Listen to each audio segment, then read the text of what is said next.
Good afternoon, there, ladies and gentlemen. Welcome to the Amazon Prime Day Valorant Championship, brought to you in association with LG Ultragear, Logitech, Steelseries, and Corsair. I'm your host, Assassin 47. On the desk with me today is Aggressive, and we are here to walk you through four of the amazing matches that we have got lined up for you guys for the day as well. Quickly head on over towards the schedule for the day. Today's matchups coming right up on your screens. And Aggressive, how are you feeling, buddy? And why don't you go ahead and walk our viewers through the entire schedule? Let's look at down towards the 4 p.m. game, right at the very beginning stages. You're going to be seeing Enigma going up against the side of Valor Esports. On the 5 p.m. game, it's going to be Force One Esports going up against the side of Team FANGS. On the 6 p.m. game, it's going to be xFactors versus the side of Samurai. And on the 7 p.m. game, we're going to be seeing Team Valor going up against the side of True Rippers. But before we do go over onto the next matchups, we love to hype up the following games, but we need to hype up the first initial game here, Assassin. It's going to be Enigma right off the bat. And that's going to be a real treat to watch, that is for sure. It's going to be the underdogs going up against the big dogs, probably the top 3 teams in our entire region. This time around, will the side of Enigma be able to showcase their dominance, or will it be the underdogs, the unknown quantity being Weird Esports, to take them out here? Yes or no? I mean, to be honest, today, right, I'm expecting all of these top tier teams to just get a proper competition from all of these underdogs. So, Enigma Gaming going up against Weird Esports first. I did see Weird Esports back in the round of 64 and in the round of 32 as well. I mean, Weird Esports, they pretty much are a really, really good team. And I guess against Enigma Gaming today, I'm not really sure exactly they're going to perform. They definitely are going to give their absolute best. But the thing is that Enigma Gaming, just a little bit they're a little bit too strategized. And the thing is that Enigma Gaming, they have been practicing and preparing strats from quite some time now, so might just be the better ones here today. But speaking of better things, why don't you go ahead and check out the Amazon Prime Day sale that's going to be happening on the 26th and 27th of July later this month. Some exclusive deals just for you lovely viewers out there. Just go ahead and check out the link down in the description below, or the link that is pinned on the chat box as well. Just click on the link and you'll be redirected straight on towards the Amazon page on the Prime Day sale. But with that, I guess the agent selection screen is ready as well for the first match. And I'm very, very excited to see what exactly is going to happen as well. But for now, though, it looks like that Aggressive. I want your insights. Like, what kind of a map are we supposed to, expect as well out of this match? We know for a fact that Enigma Gaming have been playing Breeze quite a lot. So, what do you think? In my eyes, I feel as though Ascent would be the most optimum pickup coming on down through from both sides. But at the same time, if we see a map like Icebox or Breeze, we know for a fact that Enigma, they are going to be able to stomp out pretty much any team, no matter who it is. That's because Enigma as a team, they have a lot of potency when it comes down to these much more larger scale grand maps where a lot more utility and a lot more control is where the primary emphasis is. And I always talk about the side of and I always really talk about the side of Enigma being a team that is very, very control heavy. If you are not able to take the control away from the side of Enigma, they're going to tear you down before you can even bat an eye. And this is really important and very crucial as well for the side of Weird Esports. So understand that, hey, if you want to have any hopes of trying to beat out Enigma, we cannot let them have a lot of map control. We cannot let them control any of our different sidelines. And as we are going to be heading on down over onto the matchup, the map control here is just as crucial. It's going to be Ascent, the most textbook Valorant map out there.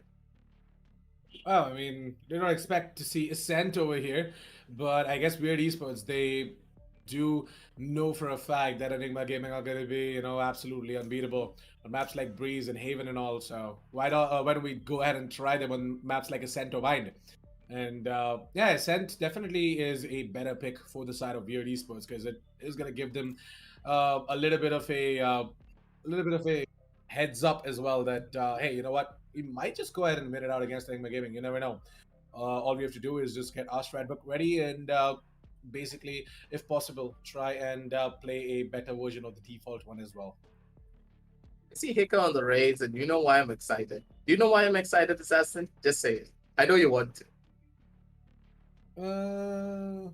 Not sure. Did you forget about your favorite Hika ult? Oh, of course.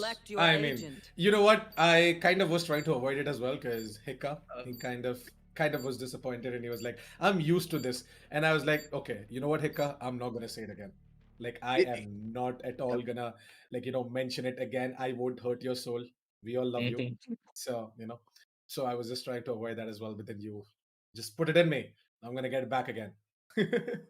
Yeah, in the casting stages, come on. We all need to have a little bit of fun. We all need to poke a little bit of fun at the players because we know them, we love them, their personalities, and our entire community. So in the long run, let's see what the side of Team Enigma can do because they've gone back to a strategy that I personally don't really enjoy because having that raise on the map of Ascent, yes, it adds a lot of utility and a lot of value, but you need to have the team play and coordination coming on down through with your Astra to get a lot of value out of that raise. Yep. So let's head on down over into the game and see exactly what I'm talking about because when you look at the map in particular, you'll understand why I don't like this raise. And the primary reason why is always the fact that it's very difficult to get a lot of value out of a utility unless you rely on your Sova and your Astra to set everything up.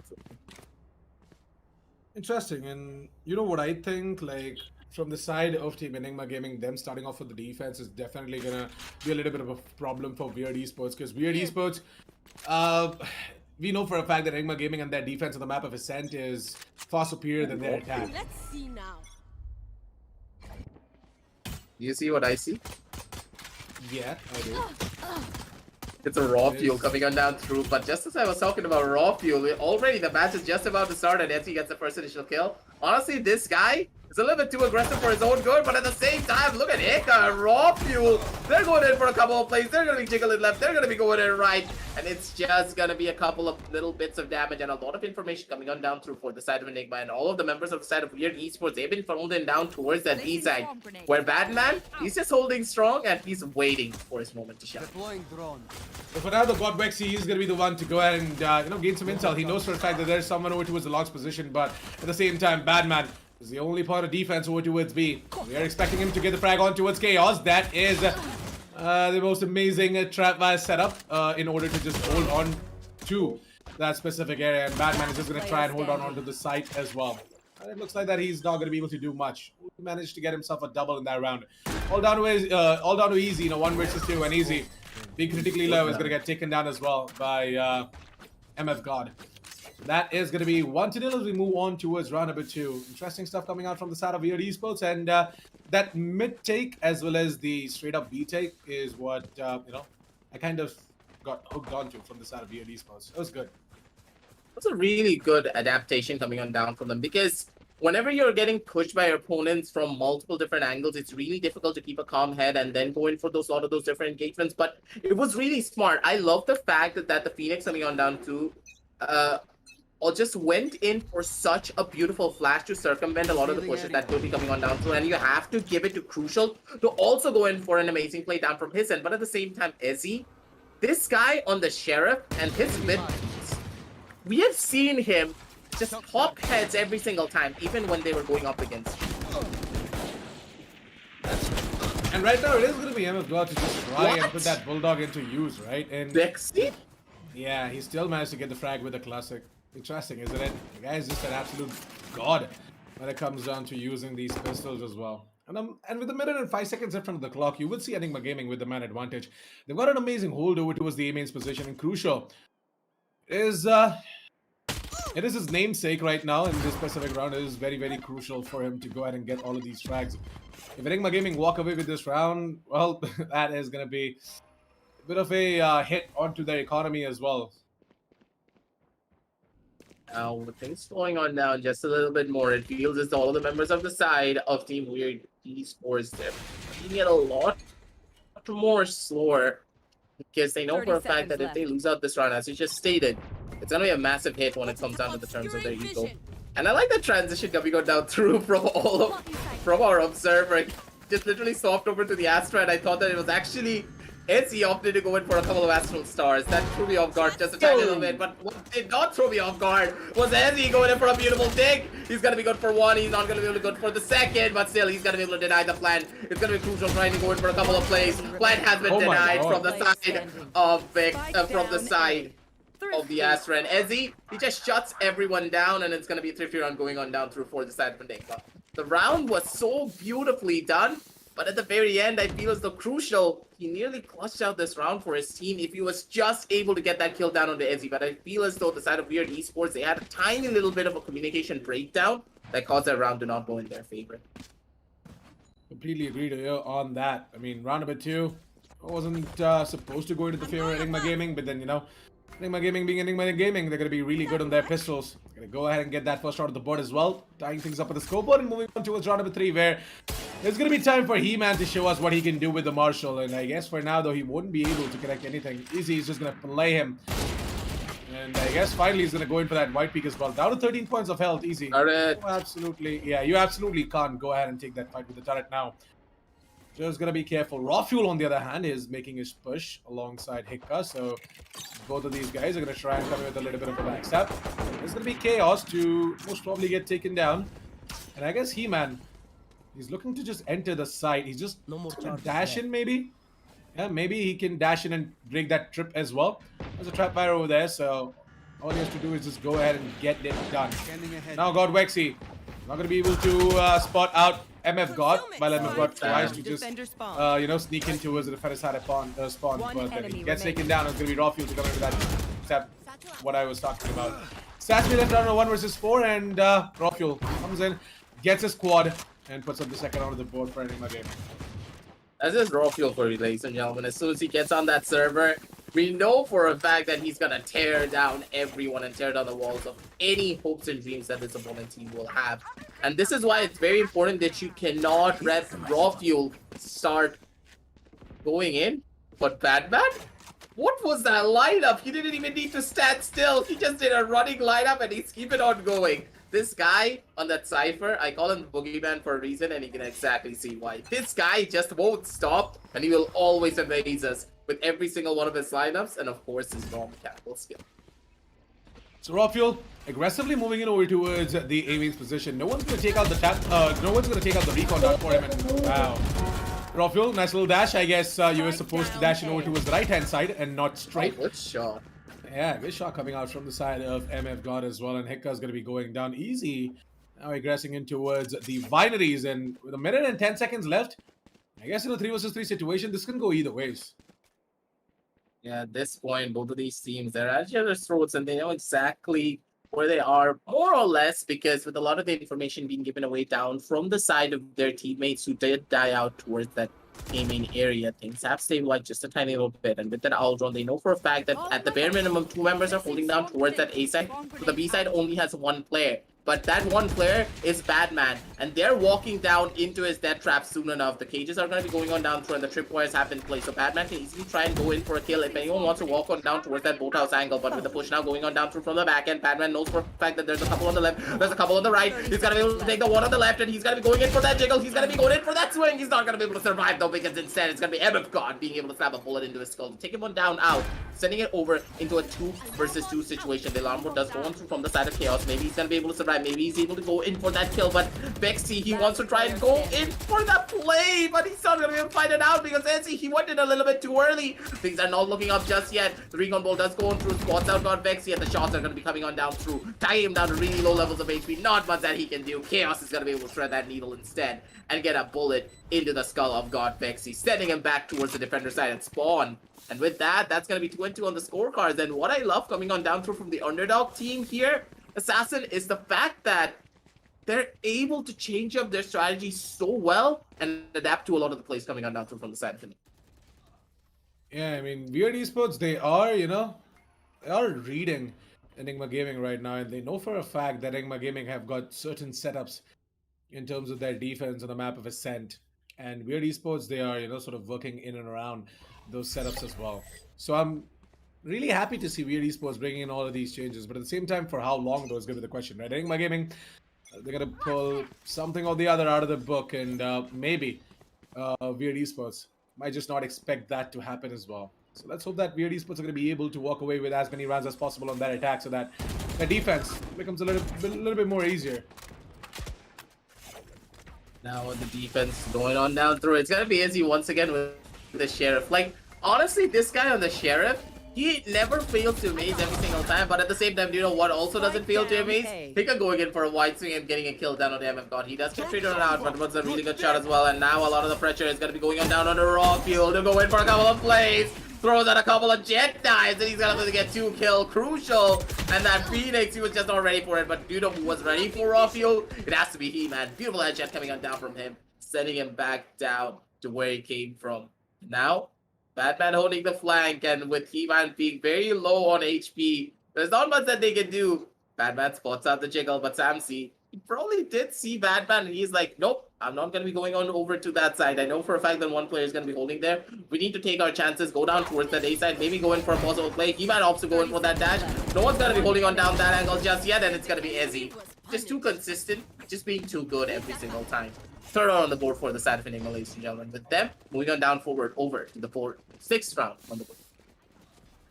Absolutely loved what Rawfuel did over there with the Blade Storms. It was a really good play. Even though he shouldn't have, kind of aggressed in, like he updrafted and tried to peek in the Astra. I mean, that wasn't needed, but it's completely fine. It's a Rawfuel.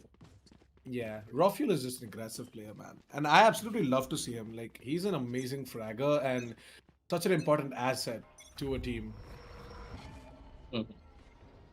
And with Rawfuel now picking up that Operator Assassin, you know why I'm excited? Because this guy's Operator, once he gets that first kill, he will just keep on going. He's not that turret type player, but it really does depend on him getting that first initial kill. He will play it very safe. He will play it very slow until he gets that first initial kill. And after he does get it, he's just off that leash, and he's going to tear you down piece by piece without you even knowing what to do. But it feels as though he wants to try and test fate by trying to go up against the side of Ezzy. Will it work is the real question, because Chaos on the back end is going to be able to get that one kill, but you don't want to test fate. You don't want to test Izzy, because if this guy has your phone number, he's going to keep on calling you until you pick it up, and then he's going to take you back home. Rawfuel's going to be good for another one as well, down onto the Phoenix. Taking him down out, and now it's pretty much over! Assassin? What? Hello? Did you fall out of your chair? Did you fall out of your chair? Because I did. I almost was about to, but it looks like that Easy has got this, so... I mean, I'm fine, but man, what the hell? These are aim gods, man. Crosshair placement too good la. I know, right? You have to give it to Weird Esports to have that perfect crosshair placement and also have the perfect adaptation. And they're trading blow for blow, Assassin. Forget the fact that they're 2 rounds down. They're able to constantly adapt to a lot of the plays coming on down from the side of Enigma. Just goes to show that this team, they have a lot of potential. That's true. I mean, they definitely do.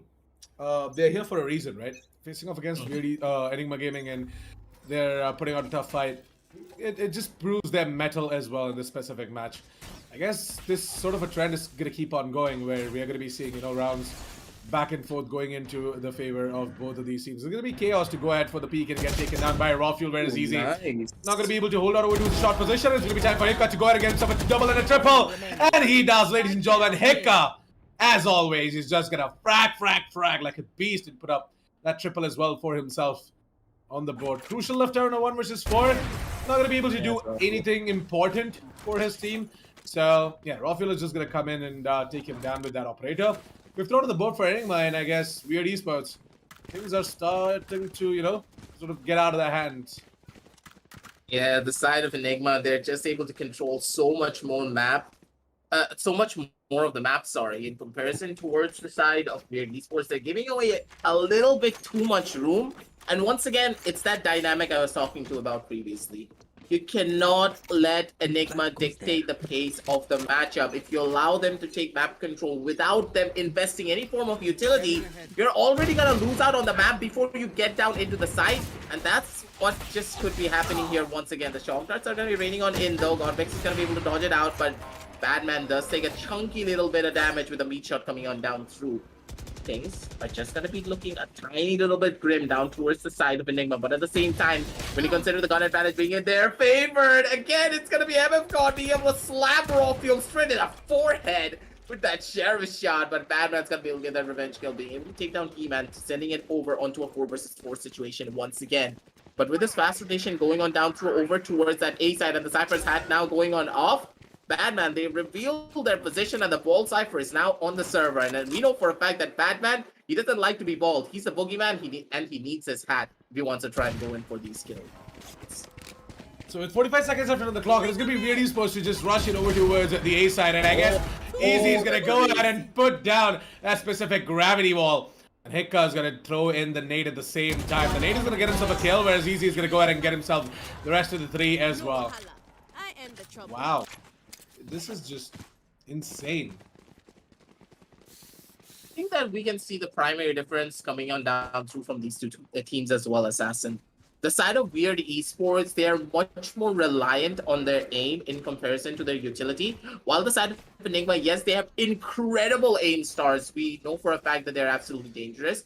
But they are also relying a lot more on their utility, and that's why I feel as though Enigma are winning out in a lot of these different engagements. If it really just came down to pure on gunfights, I feel as though the side of Weird Esports, they have that advantage because they are a lot more confident.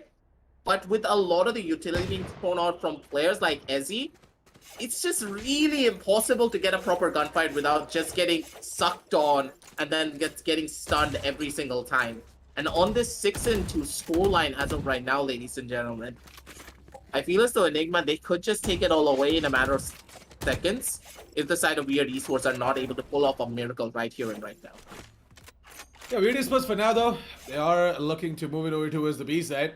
They've got a full buy as well, so there's nothing to worry about in this round. Round number 9 should pretty much be going into the favor of Weird Esports as well. If they can just play it out right. But the thing is that Enigma Gaming, they are already assuming the fact that Weird Esports might try and come in over towards the B side in a full buy round. And they have stacked 3 players over towards the B side as well. Badman has got his traps and setups over towards the pizzas and the B side. And I guess Godwexy is going to do what he does best. Give out a recon and hold on over towards B alongside Rafuel. Interestingly, we are not seeing the Odin coming out from Godwexy. Remember? Soon. Yeah. I think that he just wants to give them a little bit of hope. Because we know for a fact that as soon as that Odin comes on down through, yeah, you're not going to survive for a long. Yeah, maybe that is the case.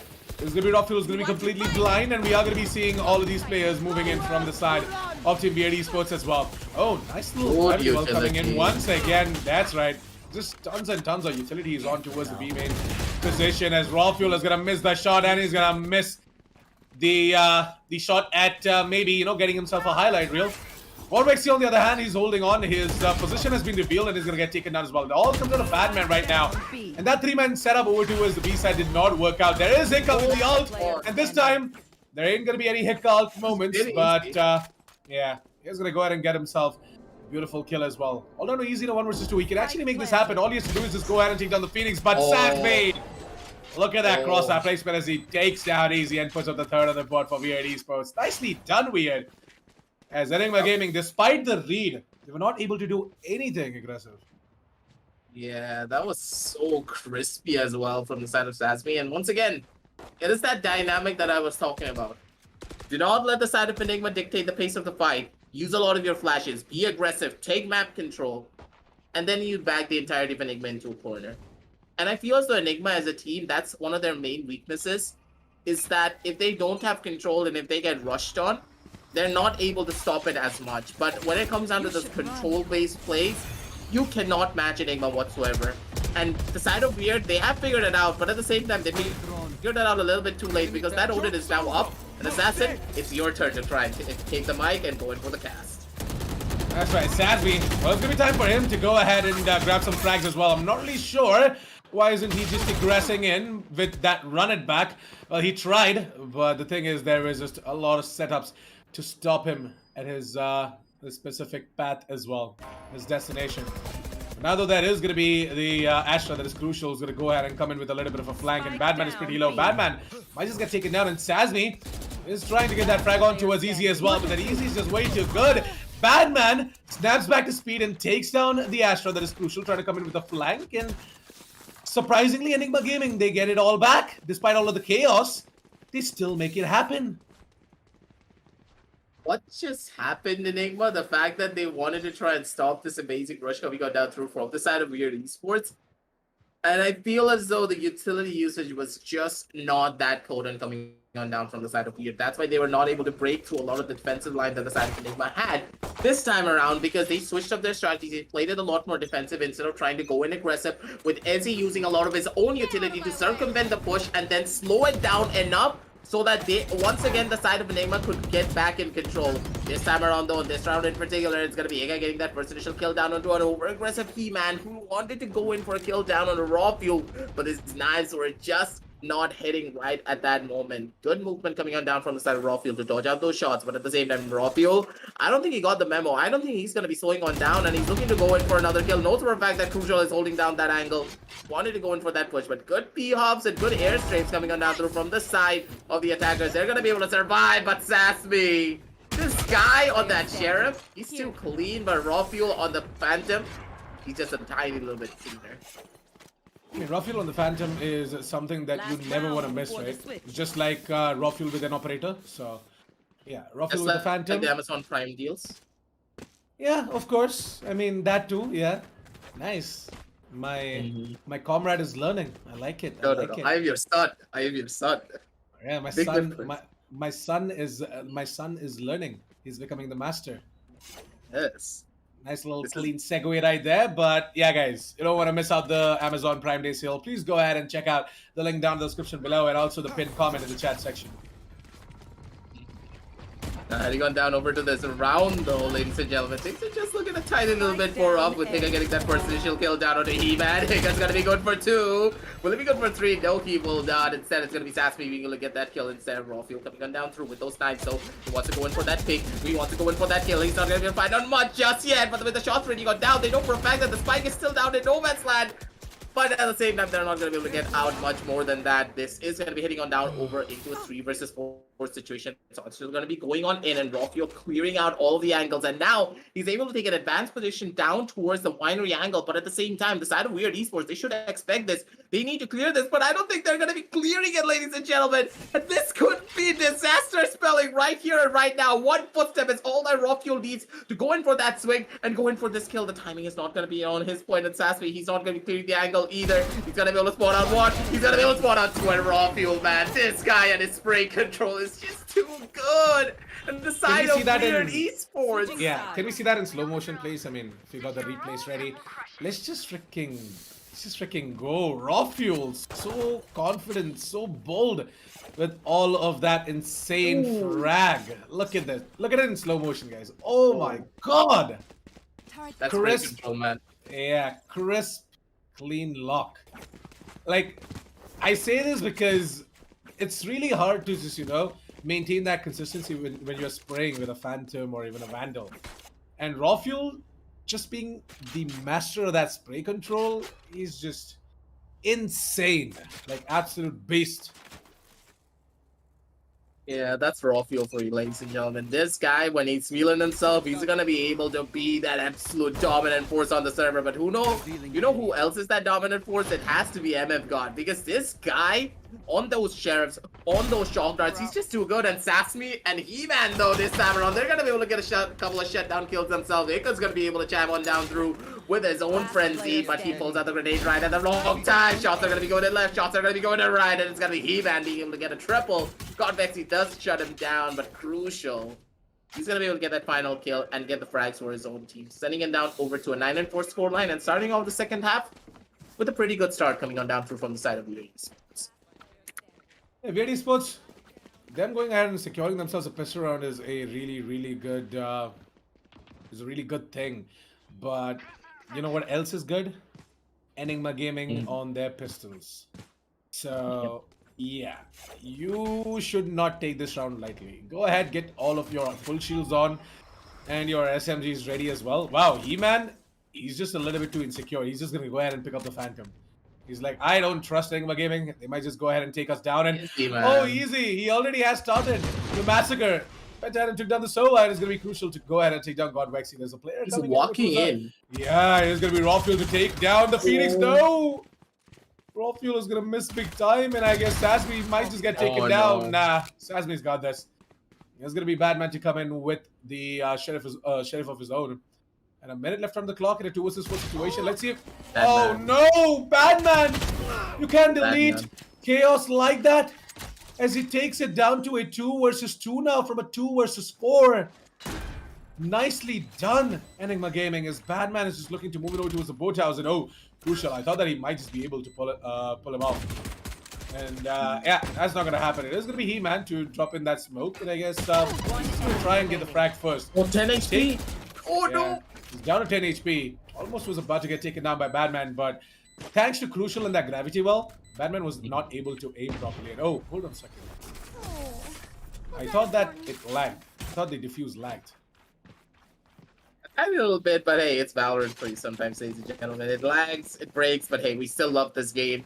And we are still here to go in for this matchup. And that's why we're watching this intense game. Yeah, you know why I stopped? I thought that the jet got lagged out, and it has to be Crucial to again start with the defuse. Imagine if that was gonna be happening right at the last couple of seconds when Crucial was when He-Man was just able to go in for that full defuse. It was that last couple of seconds and then he disconnected. That would have been the biggest oof moment. It has happened before. Of these series. It has happened before, hasn't it? Don't talk about Kuchvi right here, right there, Assassin. We don't bring up those memories. Oh, that's just a little bit too much. I mean, I feel for you, Pokey. We all love you, buddy. It's all good. But right now, I feel for Hikka, man. Like, he's just taking a lot of damage out of nowhere. He's just moving in through the smoke, and he's gonna get taken down to 34 points of health. Still managed to find a frag, so there's nothing to worry about. Easy, on the other hand, takes down his copy on the side of VD Esports, and Sasmi is gonna try and get a couple of frags as well. That is gonna be Godvexy to be deleted, but won't be quick enough to take down Raw Fuel. There's going to be Raw Fuel to just dash in over towards the A-shot position, eventually towards the side as well. MF God. Try and get the recon in. Gonna try and get some information, but Raw Fuel. And center is just his name screaming on the server right now, as the guy is just built different. 10 rounds on the board for Enigma Gaming, and I guess it's just going to be pretty tough for VD Esports to make a comeback, man. With Rawfield subbing in for Ghost, I think that he's doing a really good job. If Ghost was here, I think that he's gonna be like, yeah, I'm proud of you, man. You're doing the best job for my buddies back at home at the side of Enigma. And we know for a fact that Rawfield, when he's on that jet, when he's on that controller, he is an aim star for a reason, and Rawfield's gonna be able to tear down pretty much everyone in his path no matter what happens. And with that, things are looking up with the side of Enigma getting that first initial kill down on the He-Man, and now there's no more aggressive player left to try and maybe shut them down and go in for a couple of interesting plays of his own, because it's gonna hurt quite a lot, because there was an ultimate coming on down through from that jet, and those knives were not able to get any form of value. But with those shots now going on down through, MF God and Chaos, they're able to pincer down Rawfield, take him down out, but at the same time, your assassin. Even if you do take them out, you gotta worry about Batman and his teammates who are just running on down through to get that revenge kill for that buddy roll.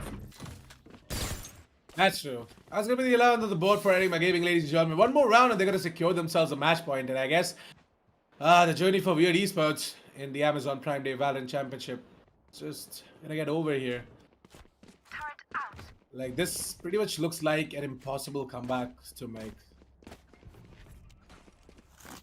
Go in for a comeback after such a massive loss.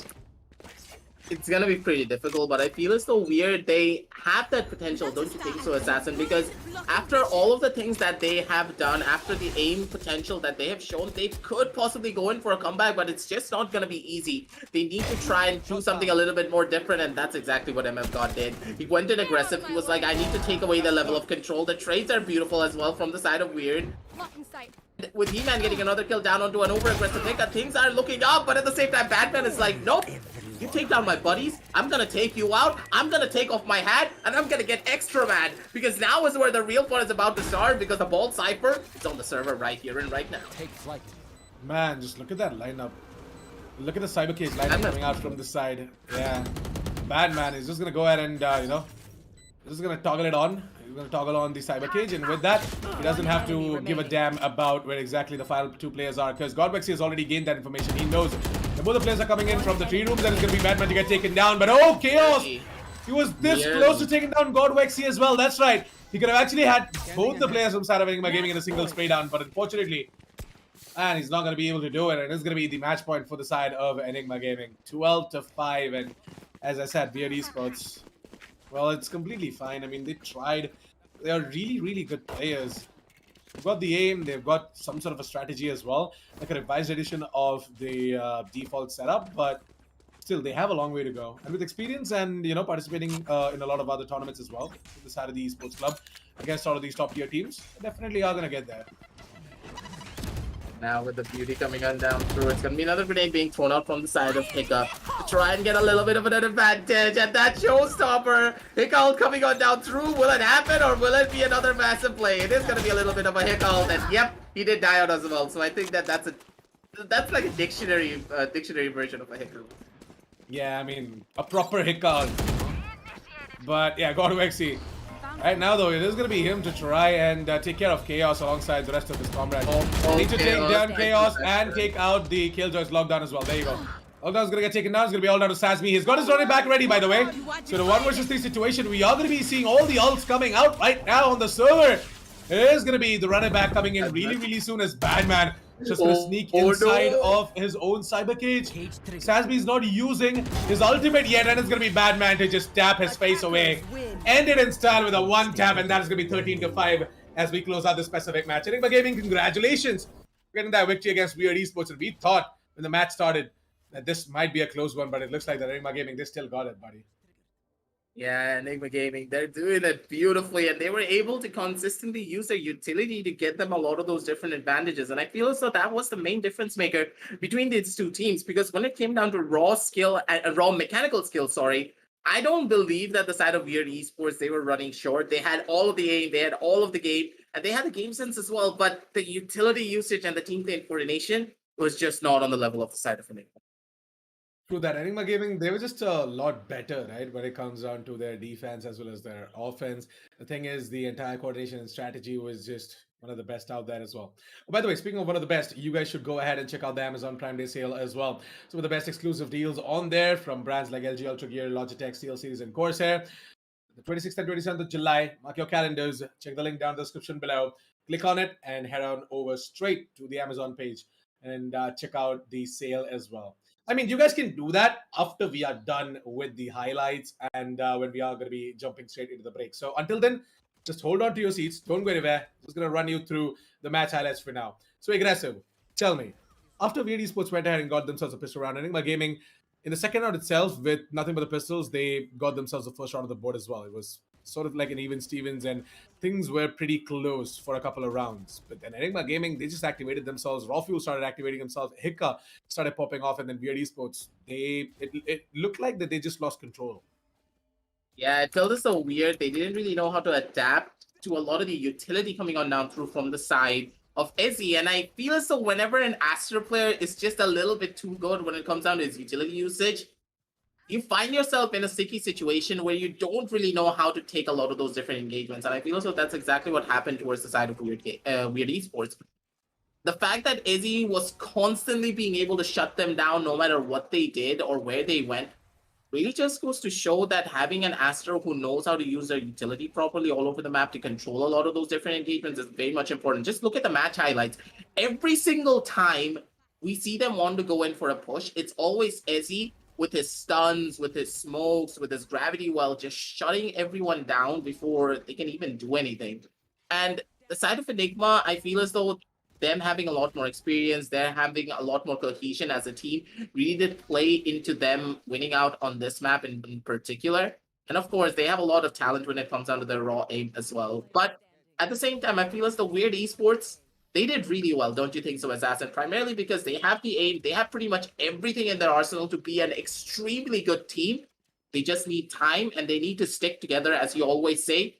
Always try and survive for that first 1 year and then think about proper victory. I mean, Weird Esports, all they have to do is please don't go ahead and get disheartened with the result of a couple of few matches. Like, just stick together as a unit, keep grinding, keep improving. It takes a hell of a time to just, get that coordination, get that synergy in as well properly. So all you have to do is, not take any hasty decisions. Don't go ahead and disband or stuff like that because you were not able to get the victory against Enigma Gaming. What you have to do is survive together as a team just for a couple of months, even a year. After that stage, you concentrate on winning and building yourself as like a proper top tier team out there in the country as well. But yeah, these are the last moments, and there you go. It's gonna be bad man to just end it off as well in style, and with that, we're also gonna be at the end of this specific match. I'm going to be jumping straight in towards a break as well before we get you guys match number 2 for the day, which is going to be, again, very, very interesting. So I want you guys to go ahead and, get glued to your seats.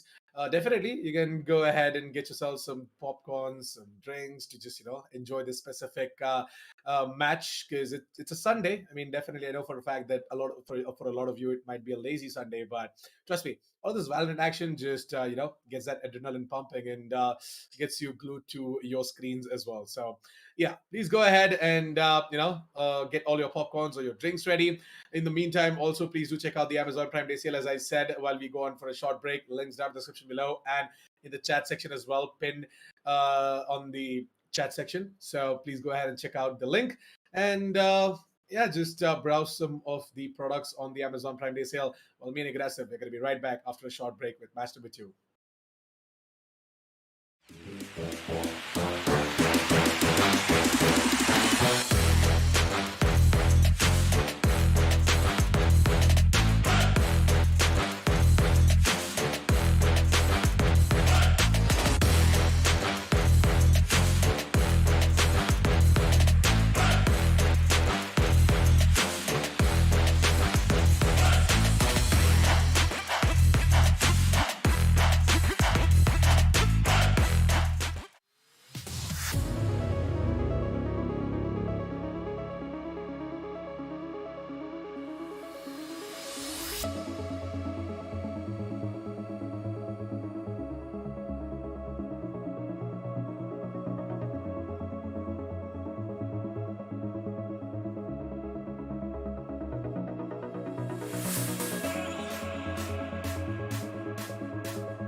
Welcome back, ladies and gentlemen, to the Amazon Prime Day Valorant Championship, brought to you in association with LG Ultragear, Logitech, Steelseries, and Corsair. I'm your assassin Corsair, and on the desk with me is Aggressive. We just got done with match number 1 for the day as well. Going on towards match number 2 now, it is going to be Samurai Esports going up against Team FANGS. We are hella excited for this specific match. Aggressive, what about you, buddy?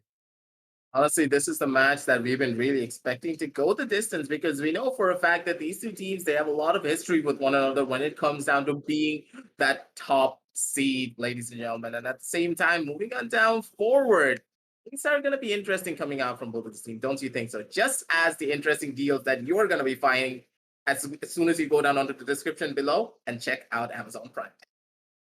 That's right. Some pretty interesting and exclusive deals just for you guys out there. The Amazon Prime Day sale, 26th and 27th of July, later this month. Please do mark your dates. And, just go ahead and click on the link down in the description below. Check out the sale, check out the products, and put it straight into your cart and onto checkout. Yep. But, yeah, moving on towards the match at hand, right? Esports and Team FANGS, I guess. We are going to be seeing the agent selection getting ready really, really soon. And as soon as the match is ready, we're going to be jumping straight into the agent selection screen. And yeah, the agent selection is ready. So why don't we quickly jump straight into it? No more waiting, because I guess everyone's pumped up for this one, as it is going to be happening on the map of Haven. And Force One Esports are starting off on the defense. FANGS on the attack. Let's take a look at the agents coming out from both of these teams. Aggressive. It's going to be Shivi to be on this Sova. Skargod on the Omen. RVK is going to be playing Cypher. We're going to be seeing Rafa and Knight Rider on the Phoenix and the Jet, respectively. The side of Team FANGS is going to be Kohli to be on the Astra. B2 is going to be playing Cypher. Cactus on the Jet. Smoker is going to be playing the Sova, interestingly.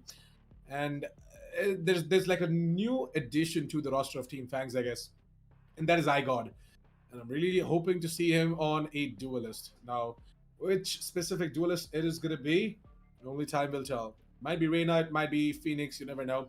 Smoker is an amazing Phoenix player, by the way. And yeah, I got it. He's going to be the one to go ahead and pick out the Phoenix. And we are going to be seeing Team FANGS and Team Force One Esports getting ready with their specific agents, all set to dive straight into the map of Haven. So, Aggressive, what are your thoughts on the agent selection?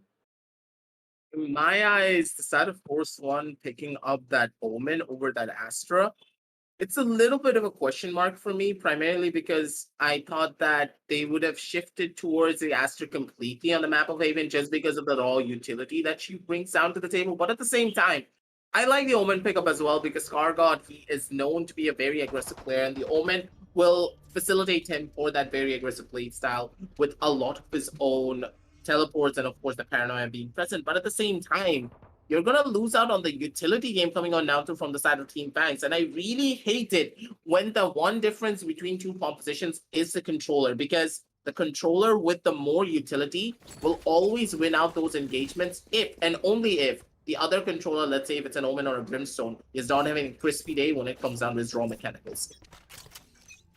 So Force One Esports, right? Starting off with the defense, it might just be a little bit of a problem for them as well. But yeah, FANGS, as long as they can just keep on with the momentum, as long as they can just, try and get a lot of rounds going on in their favor right off the bat in the first half, and maybe they have a chance at beating down the entirety of Force One Esports. But Force One Esports, as you can see, Knight Rider has already started things out with a frag. He's going to go ahead and take care of iGod.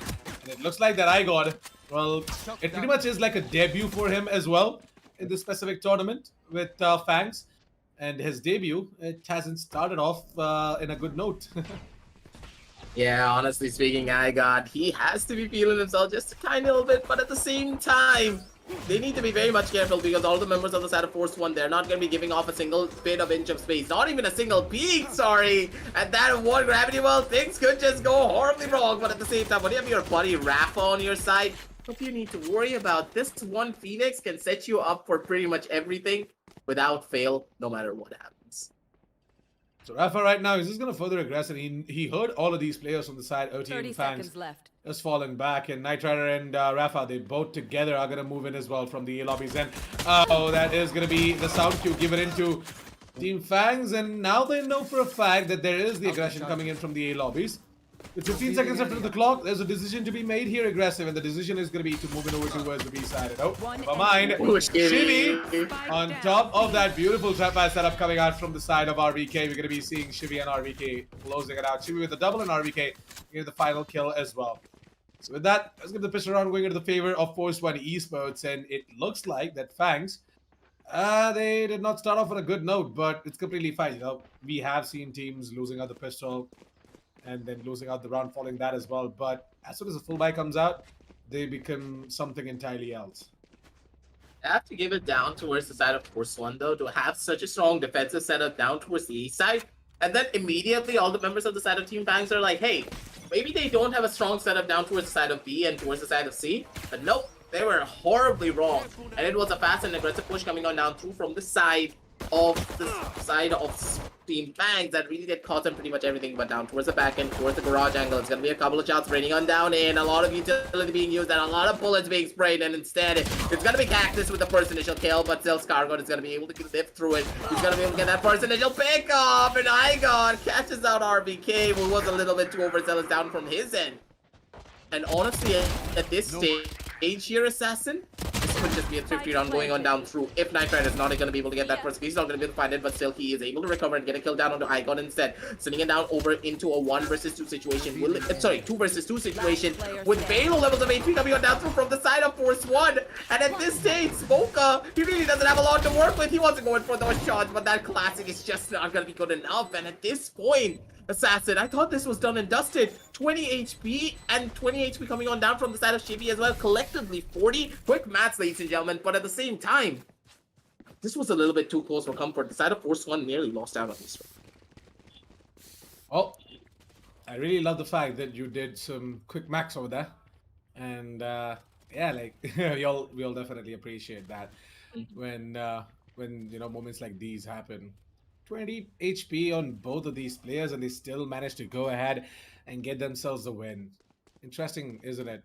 Second round of the board, and it looks like that Force 1 Esports, they're already looking like they mean business. They're just taking things seriously right off the bat, and they want this win. They want this win against Team FANGS.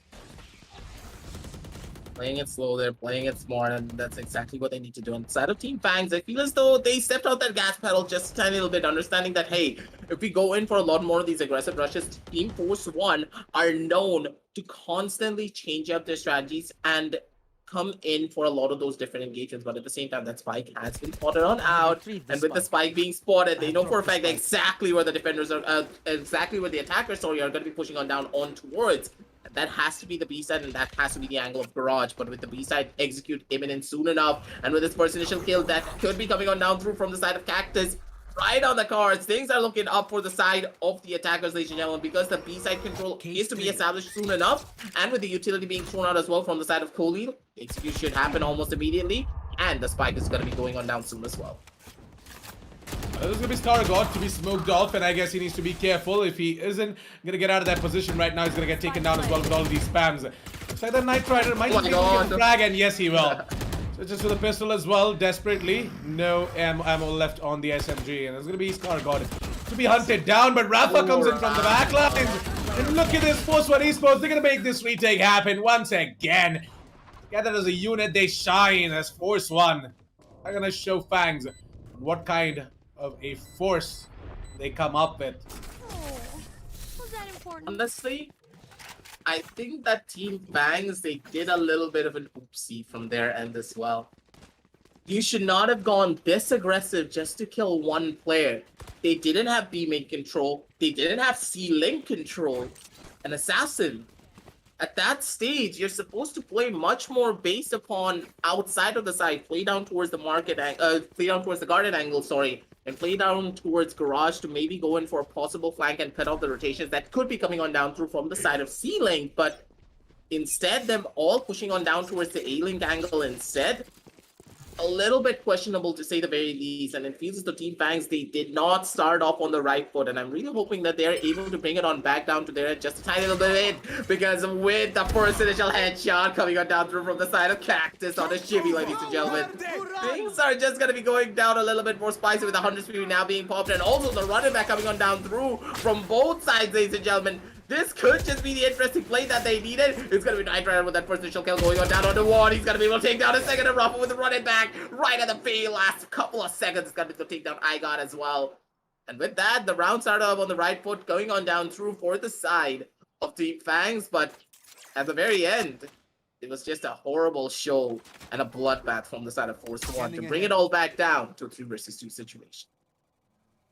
Yeah, now 50 seconds, and I guess FANGS, their only chance and a hope is over towards the seaside. But at the same time, there's some side of Force One Esports. They are in and around that specific site, so I'm not really sure if FANGS are going to be able to make this happen.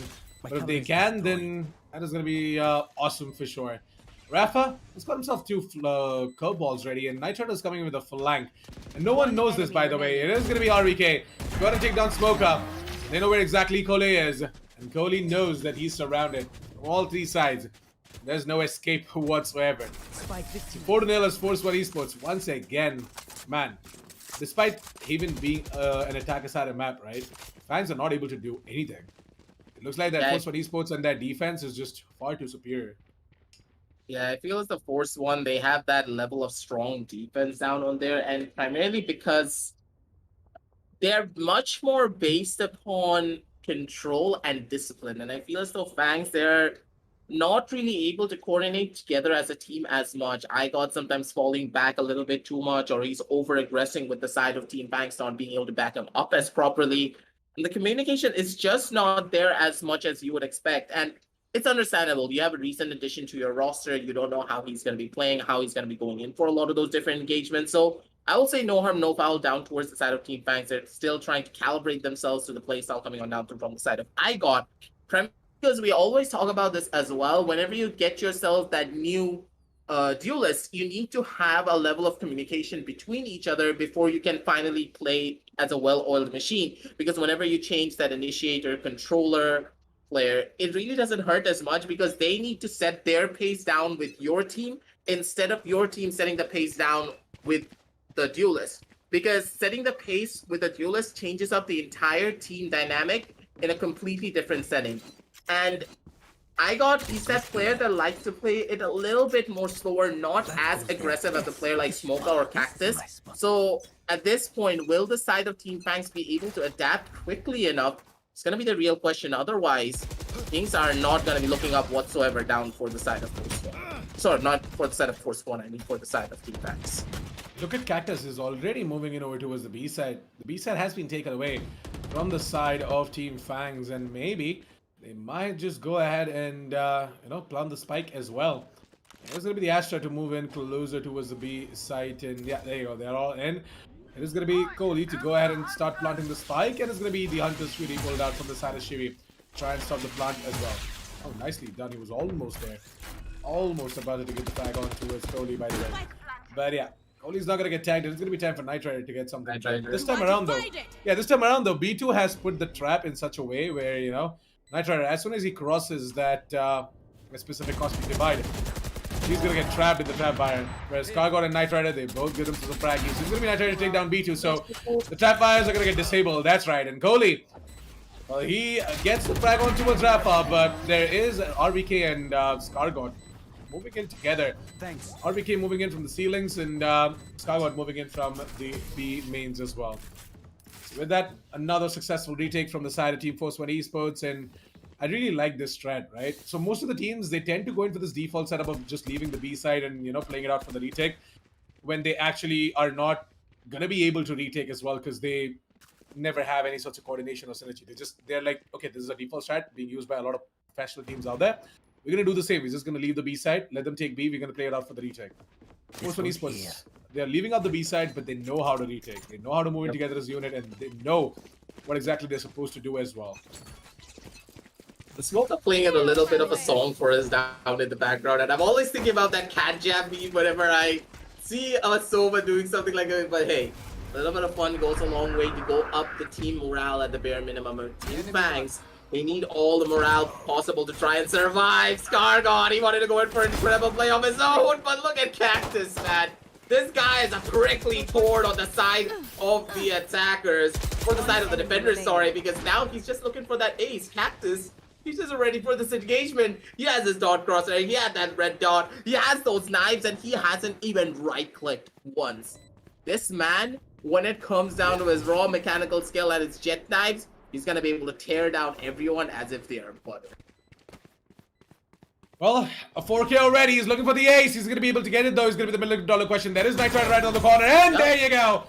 Cactus is going to secure himself that ace. And let's just quickly have it on the instant replay as well, guys. Let's just go ahead and see what Cactus is going to show us, actually. Because Cactus, the way he went ahead and got himself that ace as well, right? Like, it was so goddamn good. Moving in from the A-shot position. Getting himself the first frag on towards Kargod, who used the ultimate in order to move it over towards the A side, and then just grabbing himself the frag on towards RVK and Shivi as well. Yeah. And then moving in towards the defense side spawn, taking down Rafa, and then hunting down for the final player as well. That is going to be Knight Rider.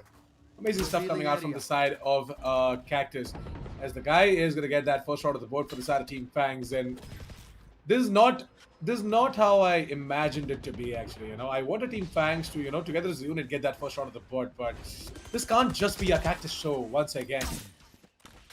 Yeah, the entirety of the side of Team FANGS, they need to step up massively if they want to try and bring it back down for their end. But I like the strategy once again coming on down from the side of Force One. They know what they need to do. They know exactly what they need to try and hold. But at the same time, the defensive hold coming on down from the side of Team FANGS is a lot more stronger as well. They have players spread out all over the place. 2 players putting on down from the angle of window, but with Knight Rider getting that first initial kill and a hot ass coming on down from the side of Rafa. Things are just not looking up. RBK's gonna be able to get 1 kill for himself. Scargod's gonna be good for 1, but Smoke and Igon, they're gonna be able to get a couple of kills for themselves as well. And with the Cypher's hat going on down up, it's gonna be a good day to you, sir, coming on down from the side of RBK. And with that, ladies and gentlemen, the side of Force One, they go in for a beautiful retake. Trade's going left, Trade's going right. And at the very end of it all, it is gonna be the side of Force One changing up the tides and bringing the round back in their favor. That's gonna be 6-1 on the scorecards. And for the side of Force One, another breath of fresh air, but at the same time, that breath was a tiny little bit too short because that round was a little bit too close for comfort. That goes there. I was expecting RVK to, you know, like, sort of try and hold a little bit before moving in alongside Scargod. Like, I almost thought that both of them are just gonna get sprayed down in a single spray down. I was scared. And then that did not happen, of course. RVK is just a movement god of his own.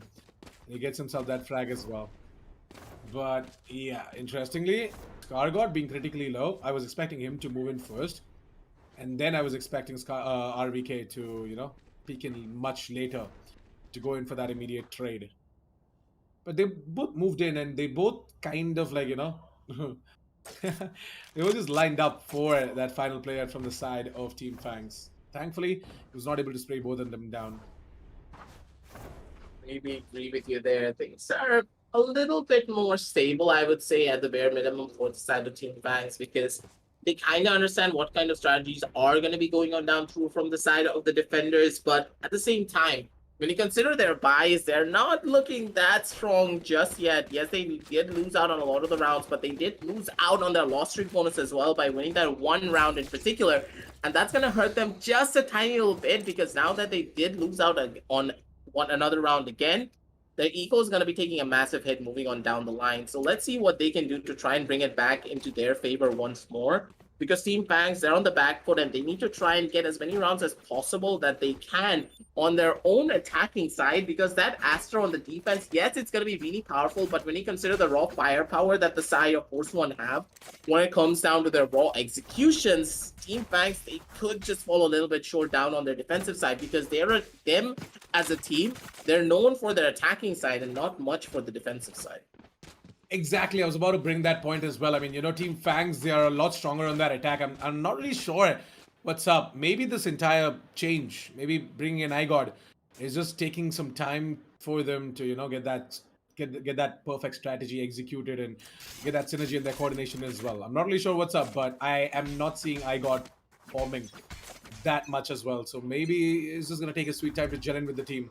But until then, I guess it's just going to be Force One Esports to go ahead and grab rounds left, right, and center.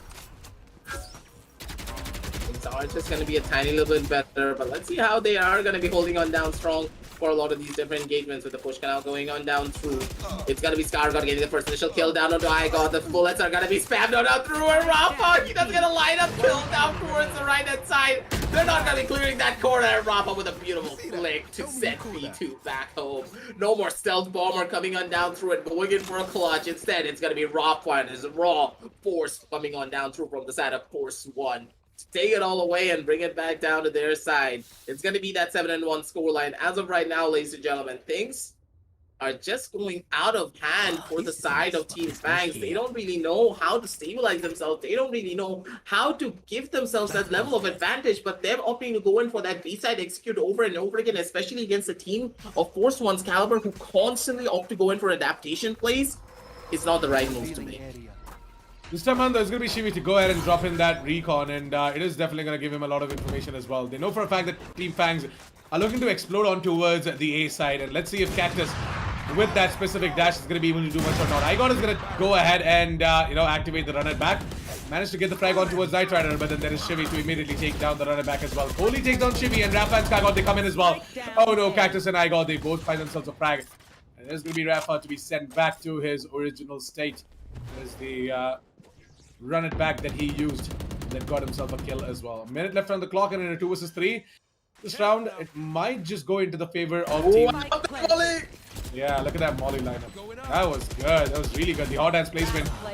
I mean, the jet was already pretty low. And now there's going to be the end of the jet as well. Igor going up against his nemesis Rafag. Igor getting himself a quad that round to put up the second round on the board for the side of Team FANGS, by the way. And I guess he has heard me. He's like, okay, how dare Assassin speak of me like that? Like, I am a very valuable asset, and I'm going to go and start performing. This is going to be Igor being able to step up massively for the side of Team FANGS, bring it back down over to that 7-2 scoreline. So I would say in the long run, all the members of the side of Team FANGS, they can take that deep breath and be like, hey, we still are in the running if you're able to bring it down to that 7-5 scoreline. Because that's a very respectable scoreline to end things off on, and especially in the current meta where utility is not as important as gunfights. If you don't have an Astra, that is. You need to try and always get towards that 7-5 scoreline so that have that little bit of a wiggle room of not being on that double-digit pressure. Because if you lose out on that pistol run, which is purely based upon gunfights rather than pure raw utility, it's just going to make things a lot more difficult. But now that the side of Cactus took a headshot right through the wooden doors and it's now down to 26 HP. His execution is just not going to be as potent. It's just not going to be as clean. Because with all the map control being established by the side of Force 1, that A side is off the cards, and trying to execute down towards the B and C, it's just not going to be working out in their favor. 45 seconds, man, aggressive. Are you seeing this? Team FANGS, they are struggling to get the third on the board right now. And it looks like that they're about to walk into the crosses of Mr. Scargod, and Scargod, well, we all know for a fact that the guy's name is Scargod, and he's the one to go ahead and flick all of these scars on the faces of these players. And there you go, Scargod being so critically low, still managed to find the frag on towards B2, and it's going to be RVK to come in and get himself a double of his own. Put up the 8th on the board for the side of Team Samurai Esports. 8-2 as we move on towards round number 11. And Team FANGS, well, I guess I've got no other option but to go in for a force of their own. Like, their economy is just in shambles right now. Yeah, side of Team FANGS, they don't really have a lot of choices. If they don't go in for an eco here, they're not really going to have enough to try and go in for the last round with a proper buy. So as you can already see, a couple of broken guns coming on down from them, a couple of ice shields and sheriffs to maybe circumvent a lot of the pressure that could be coming on down through from the side of the attackers. But at the same time, look at Knight Rider. He's in the perfect position. He does whip out one of the shots, though. He's not able to get that kill. And with the forward positions now being established, it's going to be Rafa down towards the back end, though, being able to take down B2 at the bare minimum. So, in a way, it's a silver lining, but at the same time, it feels though Knight Rider, he could have gotten 2 kills very easily, but I think he got a little bit too overzealous and too impatient to go in for that play. Talking about impatient, it looks like that RBK is one. He's going to go ahead and move it over towards the middle position, and look at Scargod. Just trying to get himself the final frag as well, but it looks like that is going to be Knight Rider to get that instead. Man, Force 1 Esports, according to their socials, they recently moved into their new boot camp, so I guess, Force 1 Esports, they're already showing us the result, man. The new boot camp. Yeah, better internet, better specs, absolutely everything better. You know what else is better? The deals on Amazon Prime Day sale. That's right. Go ahead and check out the link down in the description below. Is the Amazon Prime Day sale link. 26th and 27th of July. Mark your calendars. Get your wallet ready as well. I mean, I'm pretty sure that you won't have to spend any more, like some great exclusive deals, man. You want to miss this one. So yeah, please go ahead and buy your favorite products, and do let us know if you happen to run through any of the amazing deals. So right now, it is going to be iGod to be running straight in towards the seaside with the runner back. He's going to clear off the entirety of the seaside and the backside as well, and the Cosmic Divide is going to come in as well. And oh, Shivi, almost about to connect that Hunter's Fury, but not going to be able to deal any sorts of damage whatsoever. It's going to be that awkward 5 vs 5 retake, by the way, and I guess Kargod, RVK, and Knight Rider, all three of them have got their ultimates ready as well. It's going to be the ultimate to come out from the side of Team FANGS and Smoker, and I guess Smoker managed to get the frag onto a Chibi. Chibi's going to get taken down, and Knight Rider, as I said, the Blaze Storms are going to come out as well. B2, let's get immediate trade, and it looks like that this time around there is going to be FANGS to get that third round of the board, making it 9-3 as we close out the first half in a good way. Yeah, the first half, it's a good way for the side of Force One, but for the side of Team FANGS, this is not something that we would have expected. At the bare minimum, Team FANGS should have been the ones at the advantage, or even take it down to a 6-6 or 7-5. But the fact that this is now a 9-3, and so much pressure is now riding on down towards this one singular pistol round, I don't know if the side of Team FANGS can try and hold on down strong and maybe go in for this, because at this stage, we know for a fact that Force One, yes, they're a lot more of that defense favorite team, but also their attacking side is so deadly because of one player in particular, and that has to be RVK and his lurks. And if they're not able to shut down RVK in time, Rafa could just go on down through and shut everyone down, because RVK demands so much attention. Things are just not going to be looking on up, and it feels as though he heard me and he know exactly what to do. Went in for that swing, got a beautiful kill down on the Knight Rider, taking him down out, but at the same time RVK, he's still alive, he's still kicking, and maybe he can go in for that play. Yes, he might just be able to do it. B2 right now is not going to be able to, get rid of all of these players trying to sneak in over towards the side. I mean, more than sneak, I would say they have announced their presence already. They've done all of these trap fires and they moved in as well. Scar got through the smoke, is inflicting damage, man. So much damage, and it's going to be Cactus to be going down. Side of Team FANGS now, it's going to be a 3 vs 4 situation. I got on 69 points of health. He's got no heal left, so he's going to try and move it as well. Oh, what the hell? Was Kohli floating? Like, what the hell was that? He knows magic tricks, man. Yeah, he was floating right there, but yeah, anyways, it is going to be iGod to just go ahead and, finish it all off as well alongside Smoker. Get that 4th round of the board, and Team FANGS, they're getting it back, ladies and gentlemen. On the defense, we might just see a comeback coming out from the side of Team FANGS. Valorant characters have a lot more strength on one leg than we do in real life, so that's why they can just literally stand on the edge of their foot and somehow still be upright, even though they seem as though they're floating, but no, they're on that perfect pixel so that they don't fall off that ledge. You just need one toe on that ledge to make sure you're still upright and being able to shoot your gun. But at the same time, moving on down over to the matchup, you have to give it down towards the side of Team FANGS. Go in for a beautiful execute with all of the utility being placed perfectly. The Phoenix flashes were on point, and the Recon Bolt as well coming on down through from the side of Smoker, being able to set everything up down towards the side of Team FANGS. But at the same time, now is where the real fun is about to start, because Cactus, he's getting revved up, being able to take down RVK and his Sheriff. Just put that nail on the coffin, because that guy is a literal X-Factor coming on down through for the side of Force One. He's the one that you really do need to look out for, because if he's able to get rolling down with the Sheriff, there is nothing that you can do to try and stop him. And with the side of Force One, with their backs against the wall as well, what can they do in this 4 vs 5 situation? Because things are just not looking up, and they're all stuck outside of that seaside, being pincered from the seaside itself and also from the flank. iGod right now, he's holding an amazing crossfire alongside Cactus, right? And look at this decimation coming out from the side of Team FANGS. Absolute decimation indeed. 5th round of the board for FANGS, and it looks like that they might just be putting up their 6th on the board as well. Oh, hold on a second. Hold your horses, Assassin. It's a full buy round coming out from the side of Team Force One Esports, and they have got better weapons than Team FANGS. We all know what a fully forced bot force what esports can do. So let's hope these bonus weapons for the side of Team Fangs work out in their favor. Let's hope that they're able to connect something and are able to put up the 6th on the board. Otherwise, it's going to be force what esports to be on double digits aggressive. First one, they're in the proper spot to try and go in for an intermission, but they need to play it a little bit more slower. I think that they're being a little bit too aggressive for their own good and allowing the side of Team Fangs funnel them down into different sidelines that they should not really be funneled into. And now I'm going to be looking at the side of Team Fangs to play it a little bit more slower. Understanding that, hey, Force One probably they worked out a strategy and then they know exactly what to expect. But at the same time, you have to give it to Cactus. I like that plan coming on down from him, using that first initial updraft to get a tiny little bit of information. Yes, it's very risky, but your opponents are not ready for that updraft. You're still going to be able to get a lot of value out of it and get a little bit of information down for your teammates so that they can rotate down properly towards the different sidelines that they need to.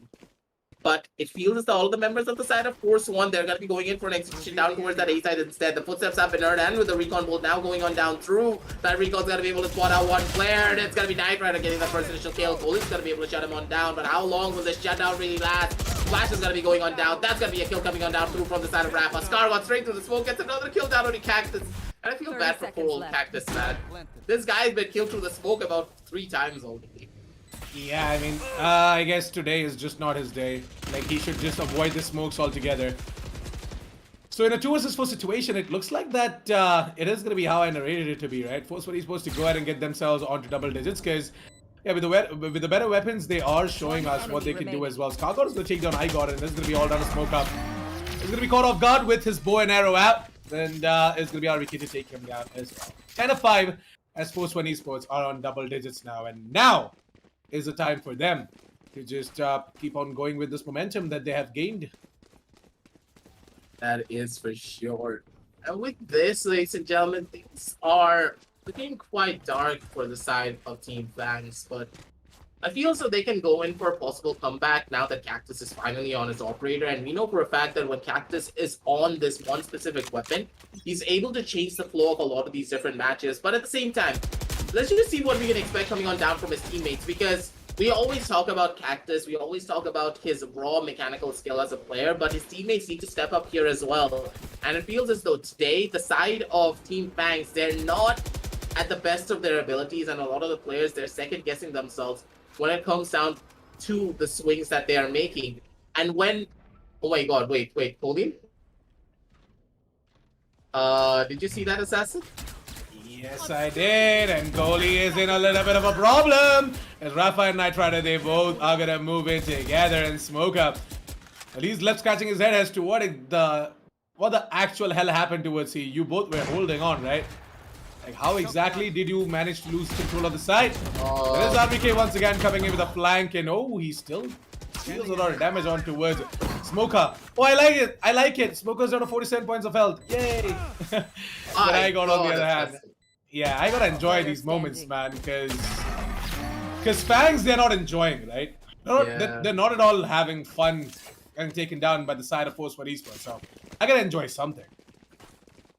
Yeah, at this point, the side of Team FANGS, their backs are against the wall, and how do you try and win out against dominant force that the side of Force One is? And the way that they're able to read a lot of the strats coming on down through as well, coming on down through from the side of Team FANGS, just goes to show that Team FANGS, they're being a little bit too predictable in a lot of their strategies, and that's also really understandable, because whenever you pick up that new player, you don't instantly throw him out into the water and go in for a lot of the old strats that you had as a team. You try and develop something new, try and develop something different, but at the same time, you cannot go in for aggressive peaks like that. You need to be a lot more careful, you need to be a lot more systematic before opting to go in for those plays. And with that first kill coming on down through, and also Cooley getting taken down as well, down towards the back end, things are just not looking up, with the entirety of Force One being able to take control of the entire map. And Cactus, he's literally running into a literal wall. One on his left, one on his right. Rafa's going to be able to take him on down, but B2, the stealth bomber, may just be able to make that difference for their side. Skargod right now is going to try and, make his way over towards the A site with the spike. He's going to use the ultimate. The rest of the Force 1 gang is already there. It's just going to be Shivi to keep the rest of the 2 players on the side of Team FANGS busy over towards the C side. Enemy remaining. And it's going to be Shivi to just go ahead and take down B2 as well. Looking for the final kill. He's going to get it. Obviously, I mean, the only Phantom, man. Like me and Aggressive, we were playing an unrated game as well before the stream in the morning today. And I myself got like a good highlight reel with his Oni Phantom. The Oni just, it's like a machine. It's like a machine. Like, yeah, it is definitely the first love, but it's like a machine. It's a machine that attracts all of these players in towards him, and you know, it just gets you free kills. It's like anime, man. You sometimes will hate anime, but once you start watching anime, yeah, you're just gonna love it. You get addicted to it. Eyes down. That's exactly what the Oni Phantom is, guys. But at the same time, it feels the Cactus, he doesn't believe our ideology, and he's like, I am the Vandal squad, and the Vandal will always win. Yeah, Force 1 Esports are going to go ahead and start planting the spike as well. There's going to be Knight Rider to try and go in for the peak, and he's going to get the frag on towards Zygot as well. Look at the synergy coming out from the side of Force 1 Esports, and ScarGod is in trouble. That's right, he's going to be peeked in from 3 separate directions, and Force 1 Esports, they need to be careful. They have taken aggressive control over towards the A-Lings, and Knight Rider might just land a kill, but no, he sleeps. He sleeps while trying to go in for that specific peek, and it is going to be B2 to punish him. Sleeping off as well while trying to go in for that peek. I guess Shivi is just going to get attracted in towards gravity. Well, it's going to be Shivi to drop in that shot dart to get the kill on towards Cody. A 1 versus 2 situation. Shivi not going to be able to do it, and I guess the defenders at the Team FANGS, well, they live to tell another tale. Yeah, that's the second win that they needed to maybe go in for a possible comeback, but Assassin down on a 12-6 and going in for a possible second win. I don't think that's gonna happen, but we have seen the side of Team FANGS pull off the impossible quite a few times back when we did cast a couple of their best of threes, but at this stage, I think that the side of Force 1, they put the final nail on the coffin, and for FANGS to go in for a possible clutch here and bring it all back. It all really depends on Cactus getting this first initial kill down onto RVK, but RVK is like, nope, I'm gonna take your picture and I'm gonna post it on TikTok, so you better get out of here. Well, I guess Zygot definitely is gonna go ahead and make a highlight reel out of this specific match. Definitely is gonna post it on TikTok as well, because right now it's gonna be him to go ahead and get that first frag into the specific round. Rafa, nobody saw him sneaking in, by the way. I guess he might just be able to get a couple of frags here before Shivi chimes in and the rest of the gang chimes in as well. RVK, hold on a second. Is this camera bugged or something? Oh, you ain't coming back. Oh no. I thought it was gonna be bugged. Rafa. Oh, wow, he activates the ult as well. What a guy. As Cactus takes down RVK, it's gonna be Cactus to get taken down. What the Rafa? Just running and gunning everyone down. This is Rafa for you, ladies and gentlemen. This guy, as soon as he gets his running back, he will always get value out of it, and he got him into ScarGod to go in for a kill. ScarGod, you had the best chance to get a double kill for yourself, but he was not able to find it. But hey, the silver lining is that he was able to take V2 down to very low levels of HP. A lot of the utility has been used from the side of the Astra, so at this stage, they need to go big or they need to go home because there's not really a lot to work with, and it is going to be Khalil being able to get that first initial pick off, get sacked down to very low levels of HP, and Khalil! He pulled out the impossible, but will he have enough time is the real question. I think that this is going to be running the clock down to the wire, and I don't think that he has enough time, ladies and gentlemen, right at the very last second with 0.6 seconds left on the clock. Khalil! This guy and his brain is a little bit too big for any of us to comprehend. What the hell did I just witness? What an absolute upset coming out from the side of Force 1 Esports, but at the same time, what a play coming out from FANGS, man. I mean, take a bow. Like what a play coming out from Kohli, dude. Damn, goosebumps. Legit goosebumps. 0.06 seconds to go ahead and get that diffuse in. I thought that it's over, by the way. I thought that we won't be able to make it, but nah, 0.06 seconds. It did not lose hope. And yeah, that is exactly the message that he was trying to relay to his team. Don't lose hope, guys. Like, doesn't matter if Force One Esports are at a match point. We can bring this back and we can drag this to an overtime. Yeah, Khalil is always that last line of defense. Like in volleyball, when you have a libero, he will always make sure that he fixes up any sort of mishaps that his team did by always grabbing onto the ball. And Khalil is that right at the brink of defeat. This guy did not give up. Instantly just flicked on and had a crisp, clean lock onto the head of Rafa to take him on down out. And I'm very sure that Rafa, he's gonna feel that. You know, Skargod is AFK right now. I guess he's still in the trauma of what happened on that specific round. Like, Kohli going ahead and clutching it out. I guess Skargod got a little bit of a trauma for sure. Like, he's traumatized. Yeah, he's like, that should not have really happened to me. I should have been able to get this kill. This would have been our win if I just got one kill at the bare minimum there. But hey, it happens to the best of us assassins. Sometimes your sprays is just not going to be hitting the crosshair placement. It's not going to be on point. It won't be perfect all the time. We are human and we are the ones to make mistakes from time to time. But the issue is that one whiff may just be on Instagram and TikTok at the same time.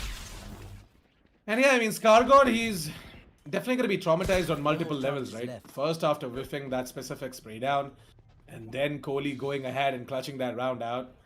Damn. It's just too much for a guy to handle. He has a sensitive heart. But yeah, on towards a round where, you know, Force One Esports, they still aren't going to lose hope. They're on a match point, man. All they need is one more round. They just need to finish it off right here. And I guess they need someone like Rafa or RVK to just step up. At this point, the side of Force One, they need to try and close this out as quickly as possible because they're giving away too many rounds down towards the side of Force One and things could just not be looking on up. And RVK gets a beautiful one tap down on his own twin brother. Will they be able to survive? Will they be able to get these kills? Is a real question. Knight Rider with a little bit of run and gun coming on down with his Vandal's gonna be good for one. Cactus gonna be able to chime and get that kill down on the Skargod, send it down over onto a 3 versus 3 situation. And this is very admirable coming on down through from the side of Team FANGS. They understand that, hey, we can just play it slow, we can just play it smart. We don't need to go over aggressive just yet. Let them plant the spike, let us get into positions, and we should be able to come in for a gravity play for ourselves as well. Cactus spots out the pixel at the shoulder from the side of Shibby. Igon's gonna be able to burn RVK into a crisp, make him into a crispy chicken fry. And with that, it's just Knight Rider surviving. The lone wolf maybe trying to go in for a kill, maybe trying to go in for that play, but his own twin sister. He's just not gonna be letting anything get away. 12 and 8 on the scorecards, and it's gonna be the side of Team FANGS keeping their hopes and dreams alive and slowly but surely climbing out of the ditch that they have dug themselves into. Utility usage at its best, man. Look at the entire retake coming out from the side of Team FANGS as well. Right, I got putting down that hot hands. Also going to be seeing some insane peaks coming out from their players. Team FANGS, they are pulling it all back, and to be honest, Force One Esports, they need to be deadly serious right now. Otherwise, it is going to be really, really tough for them. They are eking out a bye this one, and this is going to be their final bye. If they lose out this round, Force One Esports have to go in for an eco, and I guess I got go ahead and pull out the runner back at the start of the specific round. So he's going to manage to get himself a frag, and he's going to get immediately taken down as well. Taken down as in his ult is going to get taken down. He's still alive, don't worry. And what Owl Drone has abused Rafa to the point of no return. Rafa's like, where is this Owl Drone? I can't find it. I'm trying to shoot it. I'm trying to destroy it, but I can't find it. Give it to me already. I want to try and kill it. But hey, at the very end of the day, they're still going to be able to get a couple of kills. They're still going to be able to change the flow of the fight. But at the same time, it's just IGOT for Skargod. And I don't think that is a really good trade, to say the very least. Yes, it's a 1-for-1, but that 1-for-1, when it comes down to the agent lineup, is not something we really want to see, because now without that smoke, this execution down towards any of the sidelines coming on down through from the side of Force One, it's just a lot more harder. And look at Cactus's positioning, opting to go in for that flag. He should be able to catch out RVK as he peeks around the corner. And Cactus, he's just going to be good for one. Will he be good for the second is a real question, with Knight Rider going in for the execution down towards that seaside. He knows for a fact that one member has already pushed on up. Rafa getting a lot of attention down towards the other angle as well. He's going to be able to survive. He's going to be able to run on down forward. And it's going to be Knight Rider getting the first initial slap with his dagger onto the forehead of Kohli. So take him on down out.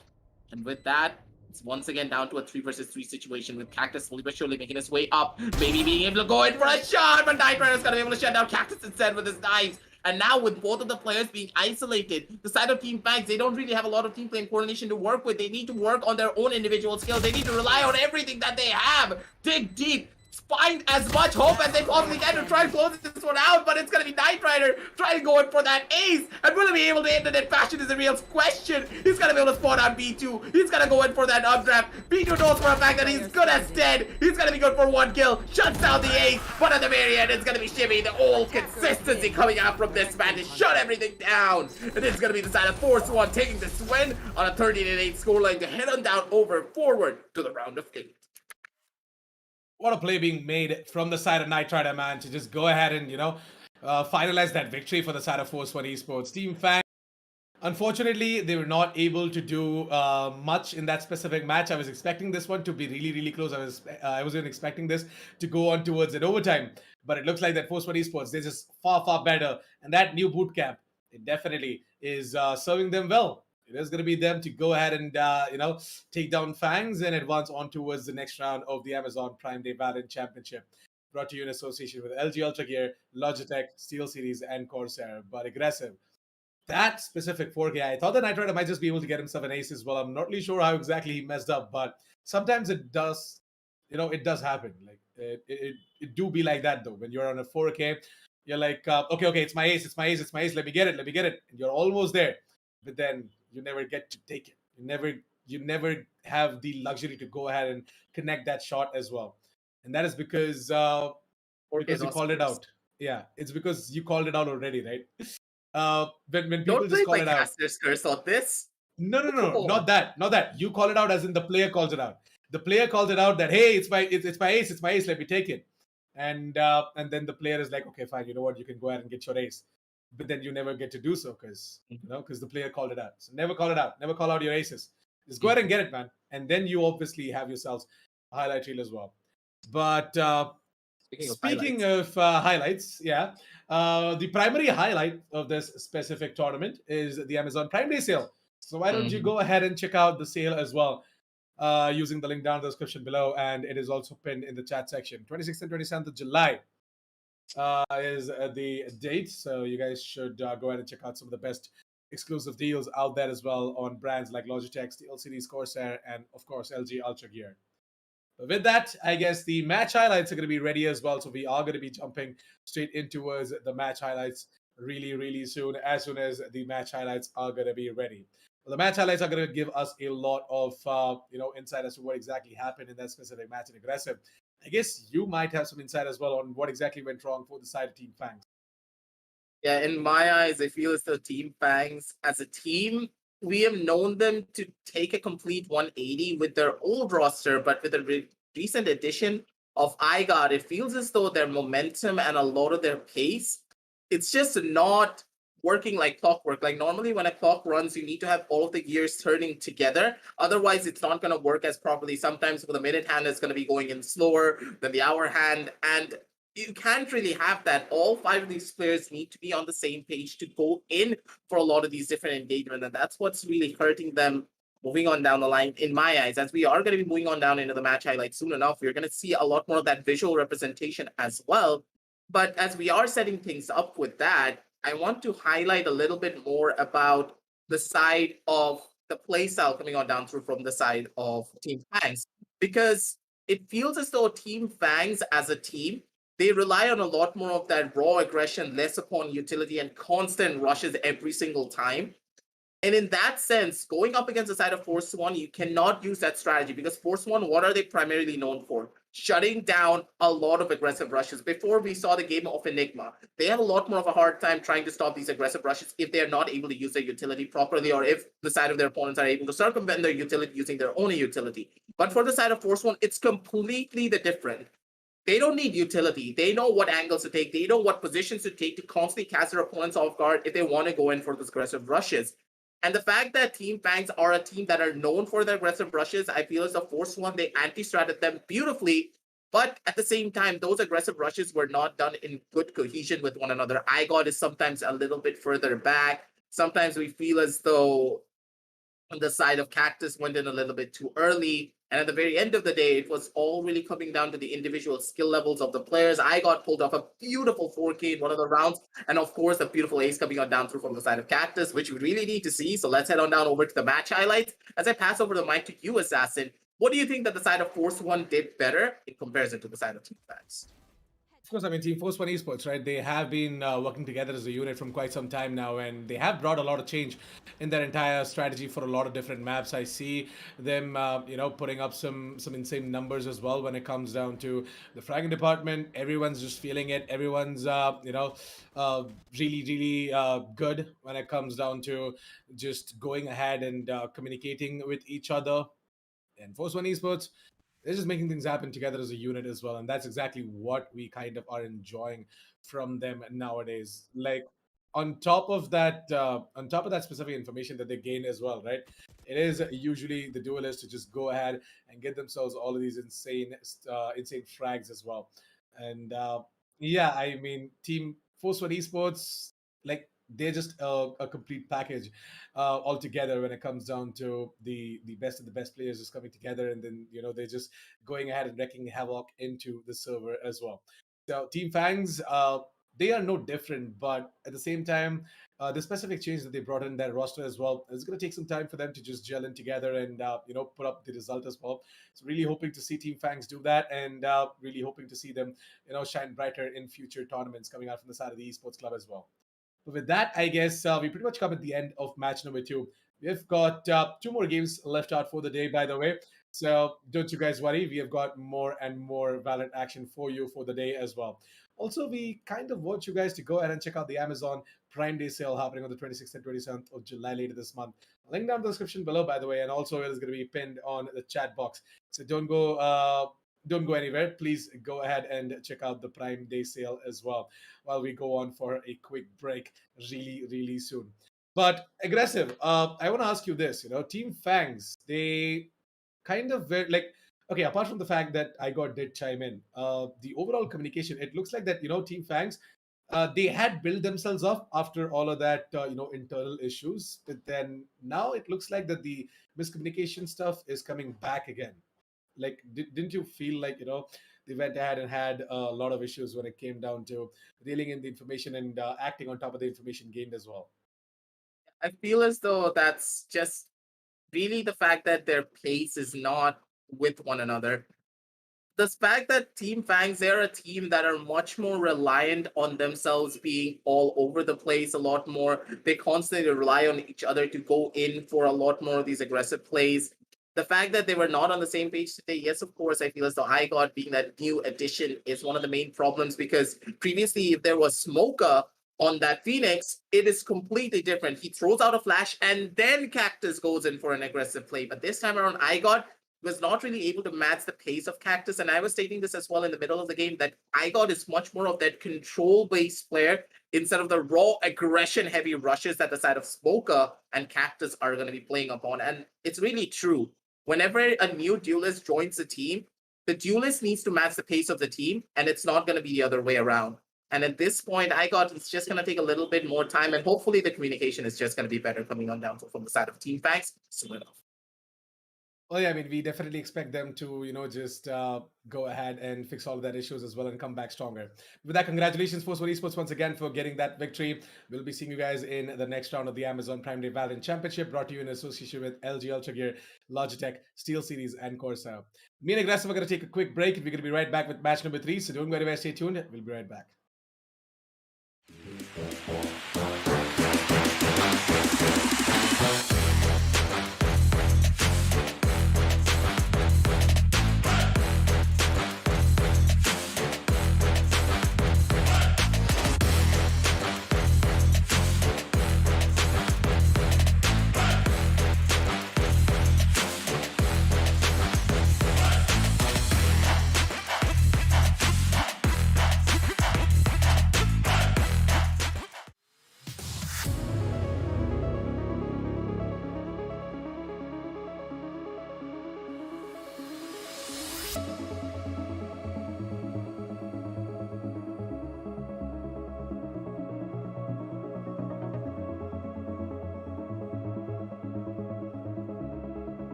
Welcome back, ladies and gentlemen, to the Amazon Prime Day Valorant Championship, brought to you in association with LG Ultragear, Logitech, Steelseries, and Corsair. I'm your host, Assassin47. On the desk with me is Aggressive, and we are all set and ready to dive straight in towards a match that you all have been craving for. I know for a fact that you are, because this is going to be Samurai Esports who are going to be playing in this specific match as well. So, Aggressive, how are you feeling, buddy? Honestly, it's a Samurai Esports game, and we know for a fact that these guys, they're going to bring in the pay no matter who is going to be playing on that server. And I'm really looking forward to see a couple of the recent additions that they do have, namely being Solo coming onto their roster. And last time around, we did cast Solo. He was an absolute beast on that Solo. And if he's able to bring that same level of play with the Guardian once again, honestly, Assassin, it's going to be a real treat to watch. Yeah, so they're going to be facing off against Team xFactors. Now, xFactors versus Samurai Esports is something that should pretty much go into the favor of Samurai Esports as well, considering the fact that Samurai Esports are one of the best teams out there in the country. But I kind of want to root for Team xFactors as well. I want to see what exactly they are going to bring on the board as well in this specific match. Now, let's quickly head on straight in towards the agent selection as well. But before that, a quick heads up to you guys that Amazon Prime Day sale, which is going to be happening on the 26th and 27th of July later this month, has got some of the best exclusive deals out there for you guys. Brought to you by all of these brands, such as LG Ultragear, Steelseries, Corsair, and Logitech. So please don't forget to go ahead and check out the sale as well.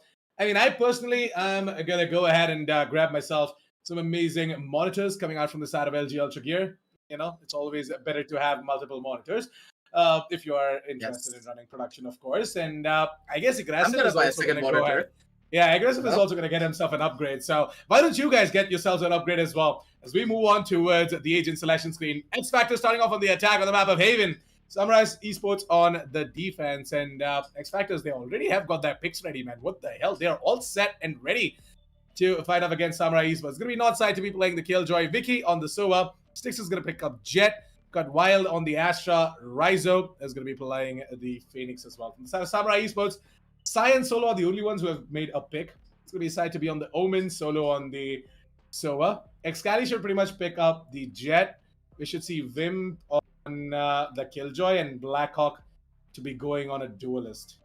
That is something that I am expecting. Now let's see what exactly is going to be the pick being made from them. So waiting for Samurai Esports to go ahead and start picking as well. And yeah, there you go. Wimp is going to go ahead and pick up the Killjoy, as I said. Excali should be on the Jet and Blackhawk. Yeah, there you go. He's going to pick up the Duelist as well. So, yep. We're going to be moving straight in towards the match really, really soon, guys. But yeah, before that, Aggressive, I want your thoughts on the agent selection, by the way. What do you think about this composition coming out from both of these teams? Both of these teams, they know exactly what they need to do. They know exactly what they need to bring down to the table. But at the same time, I feel as though a lot of these top teams, they're defaulting back to their Omen strategies. On the map of Haven, when everyone picked up the Astra instead, I understand that the Astra strategy requires a lot more team play and coordination, and maybe you're just not feeling as comfortable with your current roster addition with Solo. But at the same time, having that Astra Killjoy is just so crucial to go in for a lot of those different engagements. And this is the OG setup. Having the Astra, having the Killjoy allows you to go in for a lot more of those different dynamic playstyles. Having those nanoswarms being completely set up by that Astra Gravity Well just completely changes the flow of that matchup. And of course, we can never forget about the comical moments and of course the jazz hands that could be coming on down from all the members of the side of Samurai Esports because of one proper Gravity Well placement. And of course, the lockdown coming on down through from the side of Killjoy. The dynamic will be very different for the side of xFactors if they're able to use their utility properly. But will they be able to match up to the experience levels of the players of the side of Samurai Esports? That will be the real question. Well, let's see. Because we do have a bit of a switcheroo coming out from the side of Samurai Esports as well, right? With their entire roster change, especially for this specific tournament. We are going to be seeing, players switching out roles as well. Earlier, we used to see Sai on that duelist role. Now he has picked up the duties of a controller. And it is actually Blackhawk. Instead of playing the Astra, he's just going out and playing a duelist. We are also seeing Solo as well, picking up the initiator. So, interestingly, Samurai Esports, they're still managing to pick the game and, they are managing to put up the big wins as well. Let's see how exactly things are going to go in front of Team xFactors as Riser is going to go ahead and delete out Blackhawk. Not bad. Excali comes in with an immediate trade. And I guess Solo is going to try and stick that defuse as well. But hold on a second. There's going to be Team xFactors to try and come in with a fitting reply as Excali is looking to hunt out the rest of the players as well. It's going to be exciting to take down Wiki. He's going to get the final frag as well. He's going to ask Sai to try and stick it, try and bait out outside into peeking, and yeah, it's over. Sai's going to go ahead and get that defuse in, and nicely done, Excali. Oh my god, he's going to go ahead and give the shield to Sai. Being a shield himself, using his own body, he's going to go ahead and save Sai from dying and getting that defuse in as well. Nicely done, man. Beautiful. I swear to God, Excali is such a selfless player there. He's like, don't worry, buddy. Stick that spike defuse. I got your back no matter what happens. And right until the very end, the two buddies are going to be taking it down together. Sai and Excali right on side by side, holding down strong. And that was such a beautiful play as well, Assassin, you do have to say. But at the same time, this play is just not as pretty. Sai going by himself to try and go in for that aggressive approach really will hurt him down in the long run, because now that Spectre is not in his hand anymore. And with this immediate push coming on down through, it's going to be Solo going in for a little jiggle for himself. He's going to be good for one, but he's not going to be good for two, though. Instead, it's going to be Wild going in for a wild play of his own, with his buddy Killjoy on his side as well to try and change things up. It is going to be a 3 versus 3 situation, though. All the members coming on down through from the side of the defense are going to be side of the attack, sorry, are going to be extremely low. Excali's going to be good for one down on the Vicky, but that's pretty much it. Will he be able to get out much more than that? Blackhawk's not going to be able to take down Wild, and instead it's going to be Notside trying to go in for a play for himself. He's going to be good for one, and Notside's going to be able to swing that corner and get another kill down on the whip as well. And the deals on the side of Samurai Esports, yeah, they were just not expecting this kind of play to happen right here. I mean, nobody was expecting, xFactors to go ahead and get that first round on the board as well in this specific round. But, yeah, Team Samurai Esports, they kind of messed up. They should have just given that sort of a cover to Wimp as well. Wimp should have started the defuse already. Like, I guess there was a little bit of a miscommunication over there. He did not have the information on both the players. Then later down the line, he got to know that, hey, both the players are over towards the A-Links, and the plant is not for them as well. I should just go ahead and stick the defuse. Just a little bit late, and it's completely fine. Solo has got some interesting recon lineups. Go ahead and get that information towards the double doors and outside the garage position as well. Excali, try to go in aggressive with the blades. Not going to land a kill here yet, but he's still trying. So let's see. Excali, he's gonna be able to live through it. The blades are gonna be good. And Solo, that Spectre, he's able to get the revenge kills that he wanted to go in for. But at the same time, how much will these revenge kills really help? Because Vicky and Wild, they're just too good and they're just too crispy. As soon as they want to go in for that rush, they're gonna be able to shut everyone down and get themselves down over to a forward position. But how much will they be able to do with this forward position is the real question, because that plant spot is not that favorable. And the Blackhawk, he's on that flag. He's gonna be good for one. The crosshair placement is going to be on point, but no display coming on down from the side of Blackhawk. Could just cost him, but just as I was about to say that, I eat my words right here and right now, ladies and gentlemen. Blackhawk, him with this crosshair placement is going to be just so clean and just so crispy to take down these two players in quick succession to one another. And with that, that's going to be the 2-1 scorecards and the redemption arc starting up for the side of Samurai Esports. Because after losing out on that Thrifty, I thought that the side of Samurai, they would take it to heart and slow down just a tiny little bit, but hey, they're going to keep on going, and they're never going to let off that gas pedal for even a second. That's true. Samurai Esports got themselves the full buy-in as well this specific round. And so does Team xFactors, by the way. They are going to be getting themselves a Vandals of the Phantoms out. So, really looking forward to seeing what xFactors can do here. Because round number 4 is a very, very crucial round for the side of Team xFactors. Like, in my opinion, if they can just go ahead and take the second round of the board as well, things might just look a lot better for them. As Samurai Esports, they might have to go in for an eco the next round. And xFactors might just be able to put up the third as well. Sai holding it down from the angle of garage, trying to spot out any form of players that could be coming on down through. But Blackhawk, he's going to be the first one to get that first initial kill down onto Vicky. Straight through the smoke, I believe, as well. So Vicky just got the tiny little bit unlucky. But at the same time, it's C9 Gopi for a reason. We call him that for that very specific reason. This guy can just bring down hell on towards the side of their enemies. And who else can bring down hell as well? It has to be Solo. And Excali spots out the Tipito head of one of the players, but that operator is not going to be good for that head type angle. But still, Excali, He's gonna be able to survive, and he has that perfect weapon to use at that 3 HP mark. That operator could be the deciding factor, but at the same time, Sai, you never try to push into the smoke like that. And Styx is gonna be the one to get that kill down onto him, shut him on down, sending it over to a 4 versus 3 situation. A little bit more favorable down towards the side of the attackers, but they need to be careful because xCali, yeah, he's holding down that angle with him. So for now though, with 20 seconds left on the clock, don't you think so this specific Enemy remaining. execute is just a little bit too late for the side of Team xFactors? I got the spike. Yeah, I 10 feel as seconds though left. the execution is just a little bit too late. They spent way too much time to go and play for those picks, and you can't really do that against the side of Samurai because, yes, they're a very aggressive team, but they're a team that understand when to slow things down and bring it back onto their favor. But at the same time, Assassin, I want to highlight that spray control coming on down from the side of Solo. To control the Vandal at that range and hit all those body shots perfectly, yeah, it requires a special breed of people to do that. Solo has Solo, sometimes he just shows us something out of the world, right? Like he's just so good. He's not a professional player, by the way, mind you. He's not a professional athlete.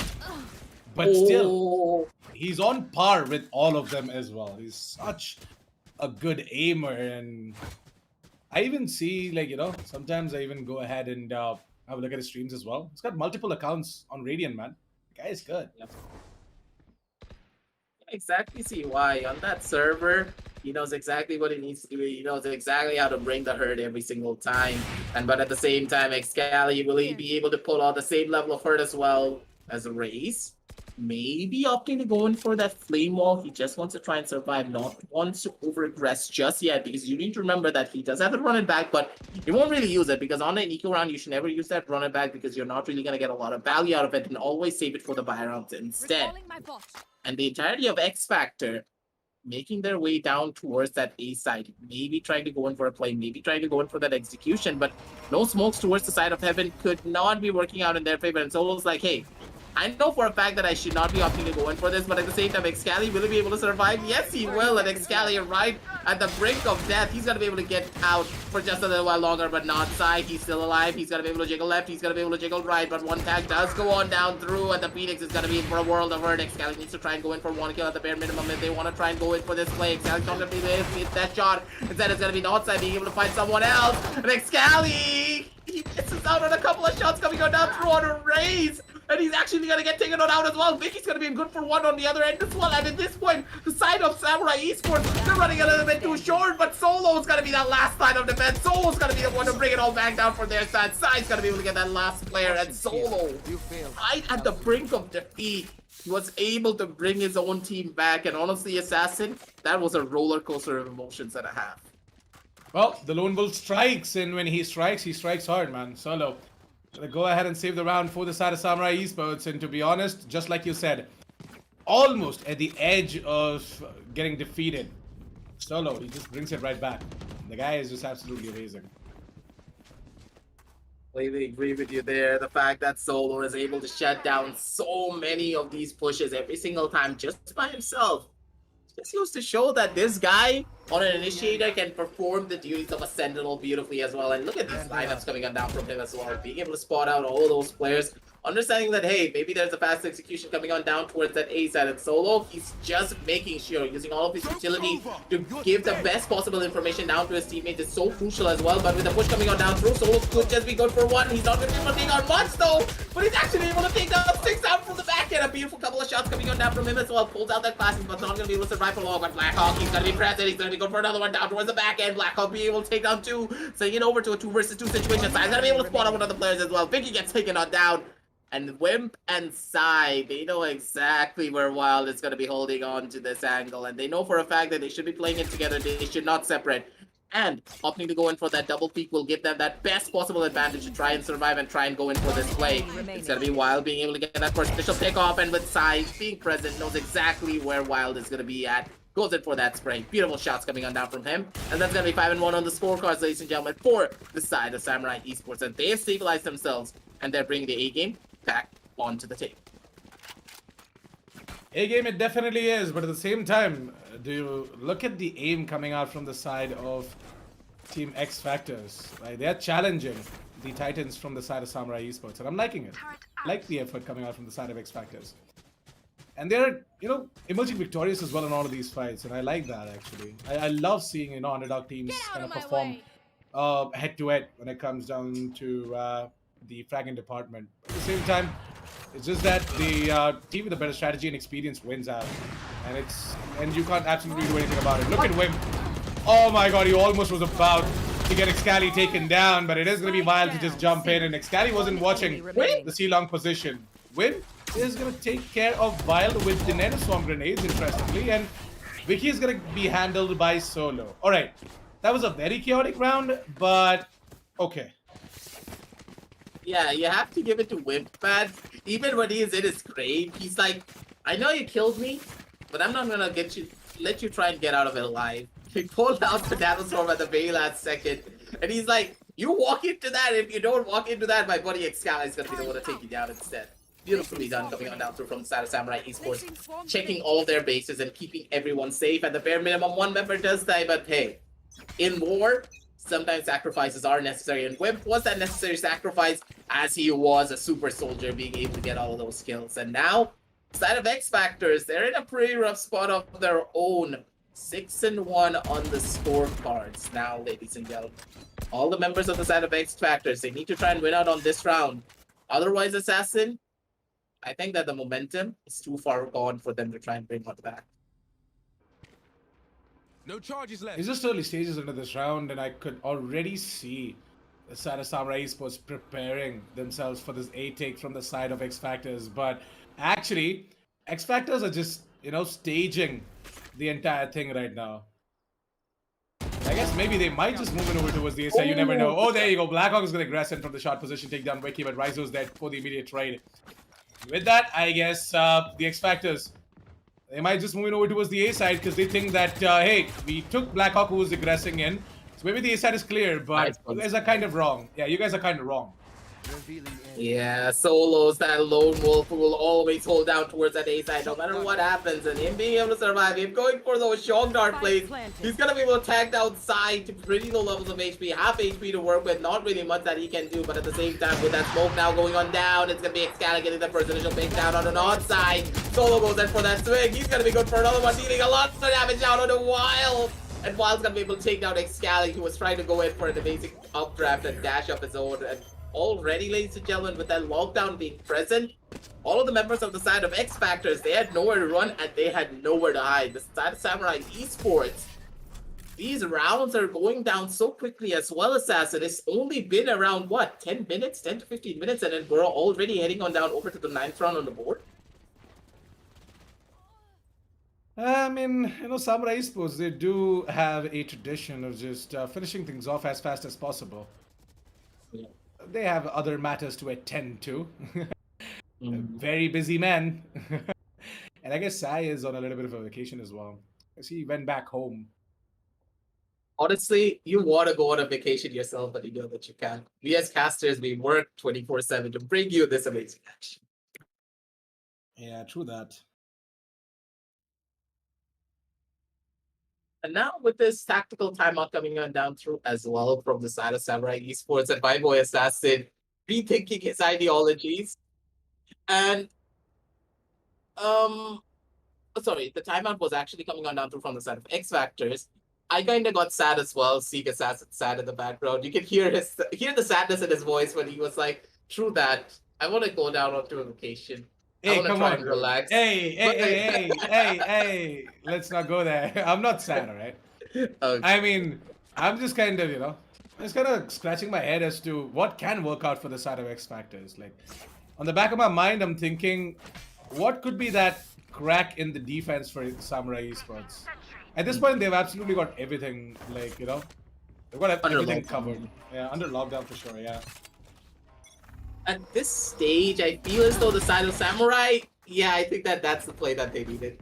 They just needed to get that first initial kill down with an over-aggressive xCali, and xCali's like, I think I should not have gone in for that peak, but at the same time, Rice, that has to be an incredible shot coming on down from him. But at the same time, the fate is not over yet because the other members of the side of Samurai are still alive and they're still kicking and they still need to take out Solo because honestly, in my eyes, the most incredible player from the side of Samurai Esports has to be Solo here, Assassin, because this one player has completely changed the dynamic of the side of Samurai Esports.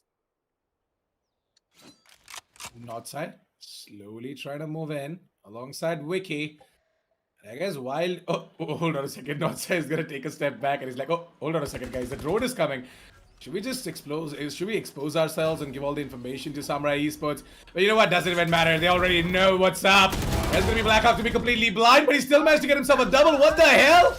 Blackhawk, cross-up placement at its best as he gets himself a triple and looking for the quad as well. There you go. No, Wiki. 30 seconds. Finally managed to take down Blackhawk and end his streak as well, but it looks like that Sai is hungry. He managed to take down Wiki and with that put up the 8th round of the board as well. 8-1, and I guess Sai, well, he definitely has called it out. He's like, guys, please, let's end this quickly. I need to spend some time with my family. Yeah. So I wanted to go down onto that vacation soon enough, but hey, coming on down through from the side of xFactors, I feel as though they have the aim, they have the game sense, but it just really is not working because the team play and coordination coming on down through from the side of Samurai Esports is just way better. And that I believe is due to the main factor that they have a lot more experience in comparison down towards the side of xFactors. That's what's really hurting them. And at this stage, if you want to try and go in for these different strategies, you need to try something different. You need to bring your A game down to the table. You cannot go in for the same strat over and over again because you're going to get punished constantly for it. Swift's going to be opting to go in for that swing to get a kill down on the north side. And Excali, he's just playing mind games. He's like, Vicky, I know exactly where you are. I'm going to be going in for a mad updraft and a dash for myself. Shut you down. And with that, that's going to be another round on the board for the side of Samurai Esports. And at the same time, Assassin, I want to highlight something. There's a side and there's a north side. Oh, yeah. I kind of completely ignored it, by the way. Sai and not Sai. Nice. I like this. I wish we had a not assassin in the chat and then I could just bully assassin a tiny little bit, but hey, it's alright. But someone suddenly, and like now that I mention it, someone's gonna actually make an account called not assassin and he's gonna post some stuff. Oh, please don't. Oh, please don't give ideas to these guys. Oh. Now they're gonna start spamming as well. But I guess it's time for xFactors to spam some bullets over towards the A side and try and take these players down through the smoke.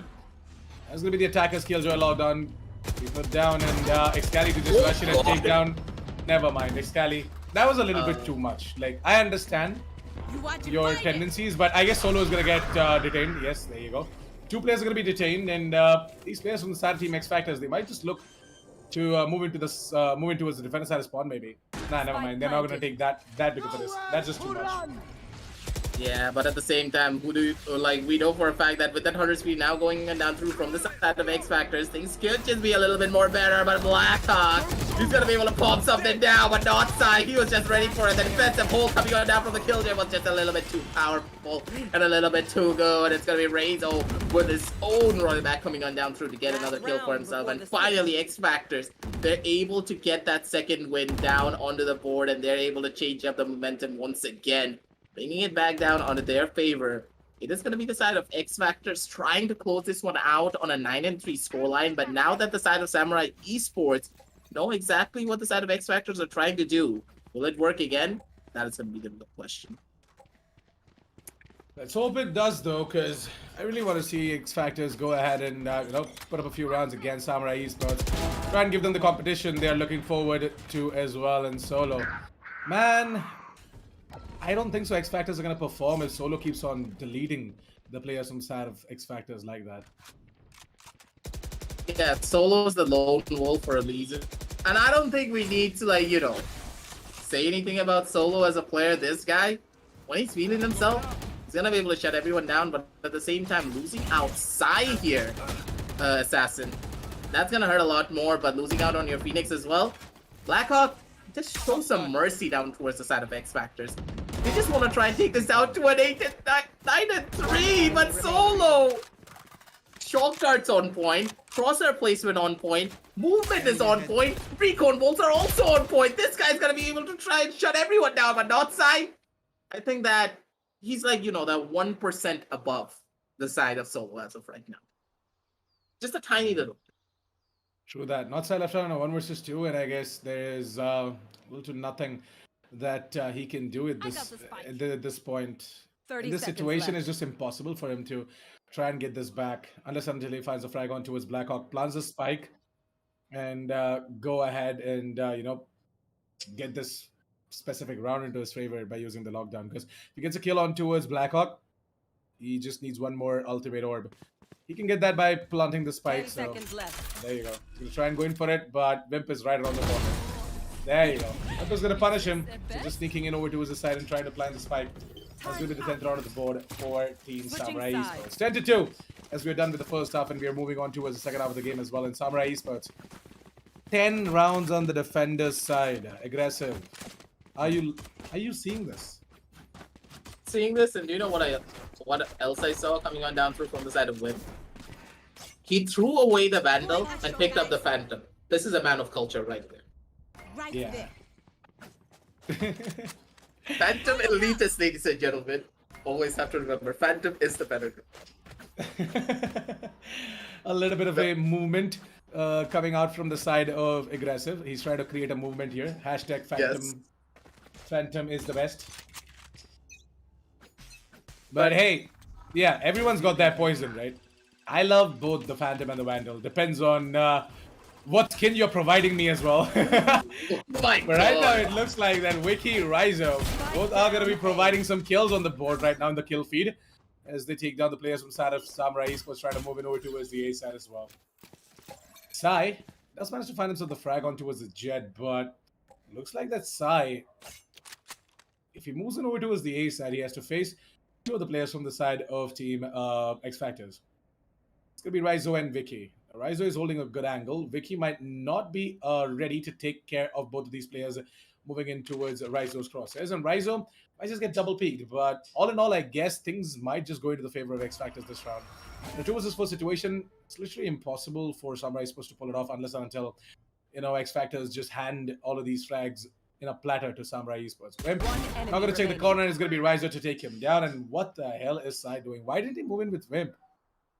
I think that he was expecting a rotation to come on down through from the side of xFactors, but I like the discipline coming out from them. And it feels as though they are much more of that defense favorite team. It feels like they feel a lot more comfortable the way they're swinging a lot of their angles.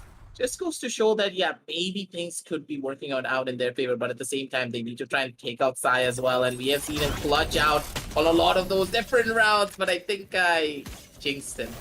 Yeah, my caster curse is working. I got Assassin to safety. Yep, your caster curse is definitely back. And it's just that the caster curse, it's a pretty weird thing. Like when you want it, you won't get it. But then when you don't want it, you'll get it. It's kind of, it's pretty insane. Like you can't explain it, but it just happens.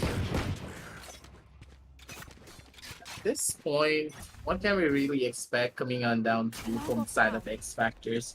Because they need to try and bring something back in their favor. They need to try and do something a little bit more to give them that tiny little bit of an edge. But at the same time, I think this Judge is all that they needed. Not Sai's going to be able to go in for 2 kills. Sai's going to be able to shut down Wild with the Spectre of his own. And at the same time, I feel as though this was a force buy run coming on down through from all the members of the side of Samurai Esports. And this one force buy got shut down by one singular judge. That's why, ladies and gentlemen, we called it the judge, the jury, and the executioner every single time a player picks up that one specific one. One enemy remaining. Now it is going to be Vicky to try and finish off this specific round by getting the frag on towards Wimp as well. But it looks like that Wimp is just going to stay alive for a couple of more minutes, or I guess a couple of more seconds, as he is going to manage to get him. The flag's going to be north side. He's coming with that Elder Flame Judge. He's just going to go ahead and get himself a triple that round. To put up the 4th round of the board for the side of xFactors. On the defense, I guess, xFactors, if they can just try and make these kind of plays happen, right? With the Judge holding up close and personal angles. then maybe Right here. they have a shot at, bringing it back against Samurai Esports. I have to give it down towards the side of the defenders to constantly bring a different level of game plan to all of their strategies. And I really like this as well. Because the side of Samurai Esports, they're pretty much scratching their heads on trying to understand what their opponents are trying to do on their defensive side. And this is what you need to keep on doing constantly. Switch up your strategy, switch up your plays, because now is where the real fun is about to start. But Sticks, he was not able to go in for that kill. Too many targets in front of him, and he got scared. He didn't know where to turn, and he didn't know where to look. It's going to be Wim being able to slap a bullet into his skull. A couple of more shots are going to be going on down through my Blackhawk. Assassin, what was that airstream? That was too clean. Honestly, Blackhawk, your movement never fails to surprise. Movement god indeed, man. And the guy is just too good on a lot of other things. But I guess Wild might just be good in order to get that frag on towards Wimp. And I guess xCali. Look who's got the judge now. As he's going to go ahead and do some damage on towards Wild. Down to 35 points of health. But then Wild does take down xCali. Wild is going to pick up the judge now. Wow. What the hell is with the judge love suddenly? I think that's just because of the dragon skin. I guess, yeah, Like, you can't just deny an Elder Flame. It's just too attractive, man. Yeah. Especially when the gun literally feels in your... Like, you have a literal feeling of a living, breathing gun in your hand. You can't really just let it stay there on that ground. You're like, I feel bad for this guy. He needs a buddy. And I'm gonna be his buddy. xCali wanted to use his buddy properly, but a little bit too far. Hey, maybe it was... If it was the free nerf judge, I'm very sure that Wild would have died. Yeah. What is this? Wow. Look at that recon. It's safe lineup. I like it. I know, right? Like, wow. Solo. Where do you learn all of these lineups from, buddy? Please send me the link as well. But for now, though, it is going to be xCali to be sending all of these players to hell or heaven, wherever they are supposed to go. And out of the blue, Samurai Esports, they have control over towards the B side, man. And they are sort of looking to, just pick and prod around the C side and the garage area as well. Wimp and Solo, they're moving in. So let's see. What can we expect? Ooh, Blackhawk does get the frag out towards Wild, and with that, it's down to a 3 versus 2 situation. Man advantage for Samurai Esports suddenly, and Blackhawk can actually heal himself if he still has got the hot hands or even the curveball. No, nothing. He's got absolutely nothing left, so yeah, he has to get himself a kill and get the hot hands ready. But he's going to get taken down instead. Sticks comes in. That is going to be the recon. That's going to give away the position of Sticks. Solo and Wimp are aware of both of these players' position. So, yeah. Oh, what are those shock darts? Wait a second, Solo. You just did not do that. He did the bounce shock dart. Oh, nice. See again? What just happened? Solo, maybe he's going to be able to do something. But Wimp, he's still alive. Yeah, he's going to be able to take down Sticks. Not really a lot of time to work with. Wimp with the beautiful wide swing to get the final kill down on the Mickey as well. And that's 12 and 4 on the scorecard. That Solo, you just did not do that. You did not expect that to work, did you? Yeah.